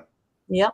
And like Mama will be doing a show and every once in a while, she'll start doing something like this. Something will start brushing up against her leg. And and I can tell that something's up with her. And I'll be, what is it? What is it? Just say it. And then she'll say it. And lo and behold, it'll be something for someone that is like, maybe not life altering, but life changing. You know what I mean? Like something that someone needs to hear. Right. Yeah. So. Absolutely. Yeah. So share the message. I will. Even if you think you're crazy, it's okay. No, I don't. I didn't know. I don't think I'm crazy. You're definitely not crazy. And and you're not that pushy. I mean, any person just coming into the field is going to be like that. You're new discovering all these things, so you're so super gung ho, and you want everybody to understand. Yeah, right. This is a process, and this at this point, in how you are kind of raw in this, right? That is a great place to write from. Yes. And as you're writing, you're going to learn too, and especially if you're getting some channeled help, you're going to learn things. It'll just be like epiphanies, like things will just pop in your head as you're writing, like, you know what I mean? So this is your project, and we're going to keep tabs on you. All right. Yes. Accountability really helps. Do you need a deadline? I work well with deadlines. Maybe you need a deadline. Get me an outline by. No. Accountability. Mama's the muscle. And I think I still have more development that needs to take place before No. You don't think so? No, I don't, because I think by the time you're done with it, you're going to be in such a different place, you won't even recognize yourself. And I think, like she was saying, as you write, you also are learning too, and learning so much about your own gifts and tapping into that even more. Sometimes we also have to kind of turn inward, right? We've heard this where, our mentors and our teachers, they're incredible, but they're not, and our healers, likewise, like, we don't want to be in a state where we need them or we're dependent on them for our growth. Sometimes we also have to take that time to turn inward and let ourselves be our own, our own guru, our own teacher. And the way you write this too, you have such personality, such humor, such just the way that it is, that if you brought that into this realm and into how your skills are developing, why they're developing, the stumbles that you make, you're going to help so many people that are in the same boat as you, that are like, I love this. I don't know if this is like a writer's workshop. I love this. I know. Did you know this was going to happen when you came on the show? I did not. But I'm glad it did. Because what's really ironic here is that being that you've read the book, but when I decided to write Tyson's Gift, I had decided that I wanted him to come back. That's one of the themes in it is I wanted him to reincarnate. So I kept asking and asking, and I decided, I was told by my first Reiki teacher, who's also a shaman, that it was a big deal that I write a book about all these things I was experiencing, and that it was going to help a lot of people. And so I was like, okay, that honor my dog. Honor my dog, help people. Of course, I'll write this book. Absolutely. But then now honor the fox then. But right. Honor the dog, honor the fox. Then why not? It's all about the spirit animal today. Well, and at that time, Tyson was my spirit animal too. Yes. But I was trying to find. I was like, I didn't feel like there was anything that I was experiencing that was interesting enough to write a book about, which in retrospect was not a very intelligent thing to think. But I was looking for an ending. I was like, how am I going to end this? Blah, blah, blah, blah. I'm learning Reiki, big deal, So I thought, well, I'm going to wait until he comes back to me. When he comes back to me, that's the perfect ending. And so I had a reading done when I was in Sedona, Arizona. And the lady, it was very definitive. She's like, no. She says, no, that's book 2. That's book 2. You've got everything you need for the first book right now. And the way she said it, it was so matter of fact, and it was clear that she was seeing. She wasn't just being encouraging. She was seeing something. I was like, okay, all right. So I just started writing and just took a leap of faith and let it flow. And well, I'm not going to give away the punchline. We gotta come up with a new name for this new book. Like some kind of transition through Tyson. Well, it's the book. I already have a title for the second book, and I might as well include all of it in it. But it's called Tyson's Gift, Book 2, with a little pepper. Yep. Oh, I like that. Yep, we know. A little pepper. You read the book, with a little pepper.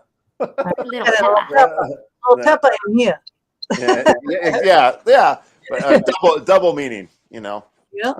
And so, but maybe I will just go ahead and start writing, because the other one worked out okay doing that. You think? Yeah. Yeah. Yeah, I think so. I think you've got it. I think you've got a great gift. I think you're doing the absolute right thing for you and the people that you're going to help, that you are helping, and the people that you're going to help. Because you have that, maybe you should go get an aura picture done somewhere, because yeah, you got it, trust us. We know. Yeah, you got 3 mamas here telling you what's up. All right, I'll take your word for it. Yeah. Well, I've gone through the publishing process once too, so Yeah, that's under the belt. Now you know. You're on your good side, shall we say? So what's that? You have a publisher on your good side. Yeah. So they've seen what you can do. So they're going to be like, did we hear that you're writing another book? Yeah. I self-published Tyson's Gift, though. I actually self-published it through a publisher. It was done. You save more money that way. Say again. You save money that way by self-publishing. Mm-hmm. Yeah. Do you? Yeah. Well, if you're working, how it works. Mm-hmm. So I worked through a Glass Spider Publishing in they're in Ogden, Utah, and it's a professional publisher, but they help you to self-publish, but they do all the same stuff that a regular publisher would do, and then and it worked out really well. So awesome. I did notice that they commented they were looking forward to seeing the show. Hopefully that they did pay attention and watch the show. Yeah, I hope so. I'd give them a little plug there. Okay.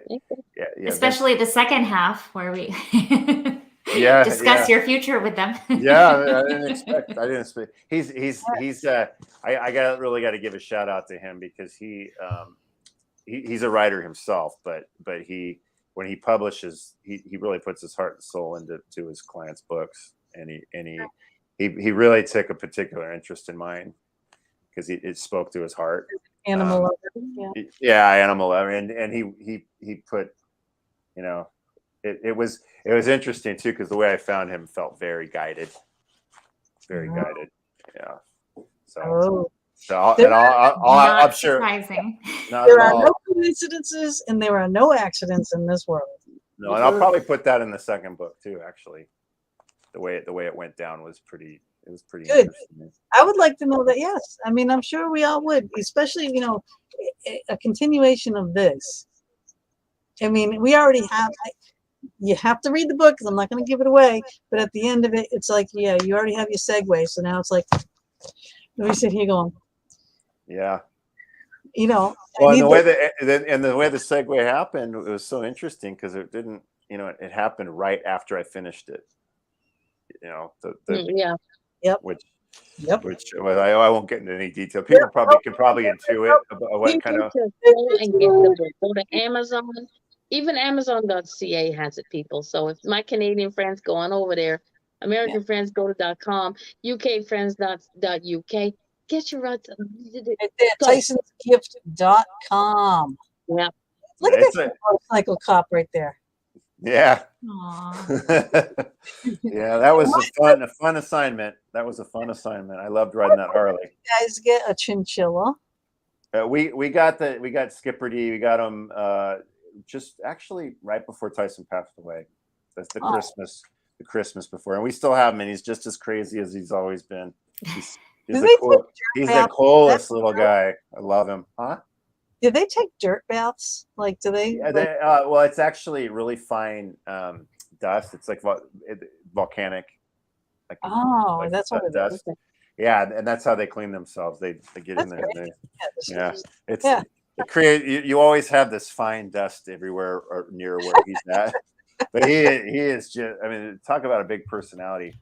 I have a whole new really respect for rodents. The rodents are very cool. They're smart. They're really smart and very personable. They've got very interactive personalities. I love them. They're really awesome. Yeah, in my house growing up, we couldn't really have them. I had one hamster. Is the little one? Right? Is that the hamster? Right? He was all white. I called him Minky. Right? Well, Minky used to escape his cage all the time, and of course, the only place he would go would be my mother's closet and in her shoes. That's like, and she's the one that freaked out all the time. She's like, she came out. She's like, I found him, and he's like, his cheeks of blood. I'm like, oh my god! And she's just squishing him. He didn't survive after that. I was devastated. But she was just so scared, So I'm like, okay, no more of these. We were just dogs. That's at that sad. point. We had Sorry one to hear that. and that was it. Cool cat. So, I do something with Skipper D. I don't squeeze him like that, but he loves to come out and hang out. He loves to stand on your shoulders, and he loves to nibble in your ear, and he loves to run around and tease the dogs and stuff. But when you go in to get him out of his cage, he doesn't just let you grab him. He runs around and he pretends like he doesn't want to come out because you sure as heck wouldn't know it because he really fights not to come out. But as soon as you grab him, then he's like he doesn't want to go back in his cage. It's weird. Thing. But what I'll do is I'll grab him, Skipper D, and I grab him and I hold him out like this, and he's like. Yeah. And then I love on him a little bit and throw him on my shoulder, but I always let him know who the boss is, and he. It's like a rated temper tantrum. So yeah, he's really hilarious. Any kid would do. The book is also on. I've got it on. It's paperback, Kindle, and then also it's on audiobooks on Audible, and it's on that's awesome. iTunes. And there's different if you because a lot of people I've found don't like to read. Oh yeah, Tyson's Gift Healing. That's my healing website. If you have any interest in receiving a healing, and it's for people that don't know about Reiki. All three of you send healing my belly. Yes, please. So what is it? All three of you have to send healing for my belly. Okay. But healing for people that don't know, Reiki and a lot of other forms of energy healing can be sent through time and space because the spiritual world is not dictated by geography or time. And so it really does work. And even if you want to just give us a test, I promise you it really does work. So check out the website. It does. Yes, it does. The first time I sent distance healing, I sent it to Australia, a little boy in Australia. And as you can see, I'm kind of like partial to butterflies. And that's because my healing goes out on butterfly wings. And little Peanut could actually see the butterflies that I sent healing with. And that's awesome. Love I got that. that confirmation that was like that. Like nothing can ever beat that. When an 18-month-old boy sits on a nurse's lap and he's not having a temper tantrum for having to have a blood test, and he turns to his mom and he goes, "Flutterby, Flutterby," and just does that. And when she tells me this, and I'm like, "Okay, fine, I'll just can't get any better than that. I quit now, never again." Well, that's affirmation. That was it. Yeah. Yep. I love that. Absolutely. Yeah, that affirmation, that validation for healers for their, because we are working with energy, which is, by all, with the exception of sending butterflies, it's not like a visible, thing necessarily, like electricity. It's not really visible until you see that, the light turn on or that, lightning in the sky, but it's always there, right? So it's very similar with energy healing. And so having that validation just from a healer's point of view, and when they tell us, it helps us do our job better because now we know what works for you too. And that's always very helpful too. I love that. No matter how many times you have a neat experience, somebody gets a lot out of it. Each time is an original. There's no two things. Right, but no matter, it's so, like you said, it's so validating, so affirming when you have that's a pretty incredible story though. That's amazing. Well, all I can say is I'll tell the whole thing on your show. Flutterby's. Yeah. Brought life into a body. That's all I can say. Well, we're flutterbying into your belly, Gina. Yes, flutters. Well, we are already over, but Brandon, so I won't keep you any longer. I appreciate. Oh no, I've enjoyed it. Thank you so much for having me on and allowing me to talk a little about the story and get some tutelage from some like-minded people. Get the book. I really appreciate it. I love it. The story. Mama even read it. I read the books all the time, but Mama. And here's the thing: I don't normally read the books. Yeah. But there was something about this one. I was like, no, I can, I'll read it after the show. This one I had to read before the show. So you should say for my friend Jimmy in Ravenna, Ohio. Okay, I grew up with Jimmy. This book came out in, I guess it was 2021. He still hasn't read it. Jim. What the? Well, no wonder he's having a hard time being open to it, right? You gotta read the book. Jimmy, read the book. It's your friend over here, Jimmy. Don't make me get Paramafia on you because I am the queen of the Paramafia.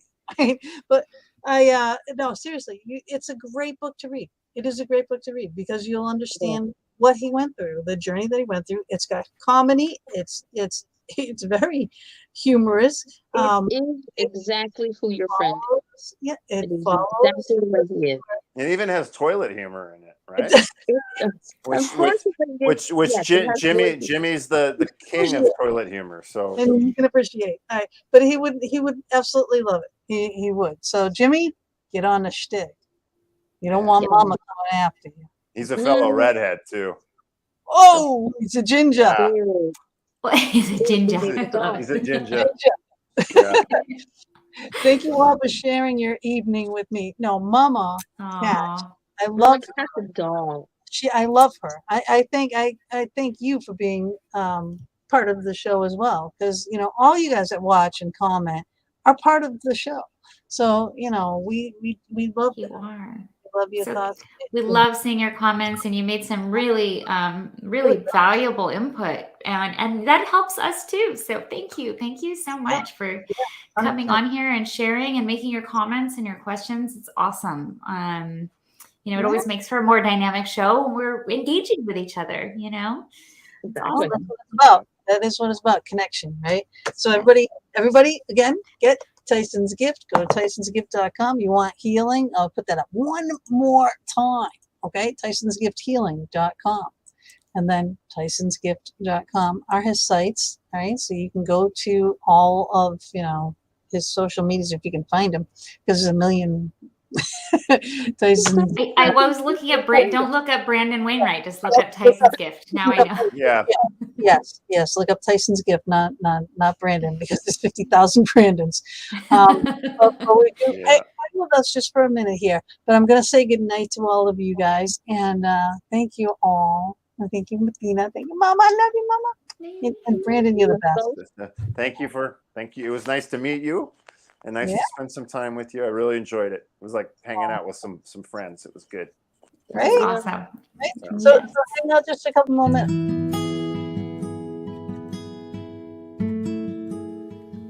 Thank you again for joining us for another episode in the Fox Den. We're here every Thursday evening from 8 to 10 p.m. Eastern Standard Time, bringing you a variety of guests, streaming live on Facebook, YouTube, and our Anchor venues. We would love it if you would go to our YouTube channel, The Fox Den with Gina B and Mama D, and please subscribe, share, and definitely hit the notification button to never miss a show. We'll see you all next week, and subscribers, watch for our pop-up shows as well.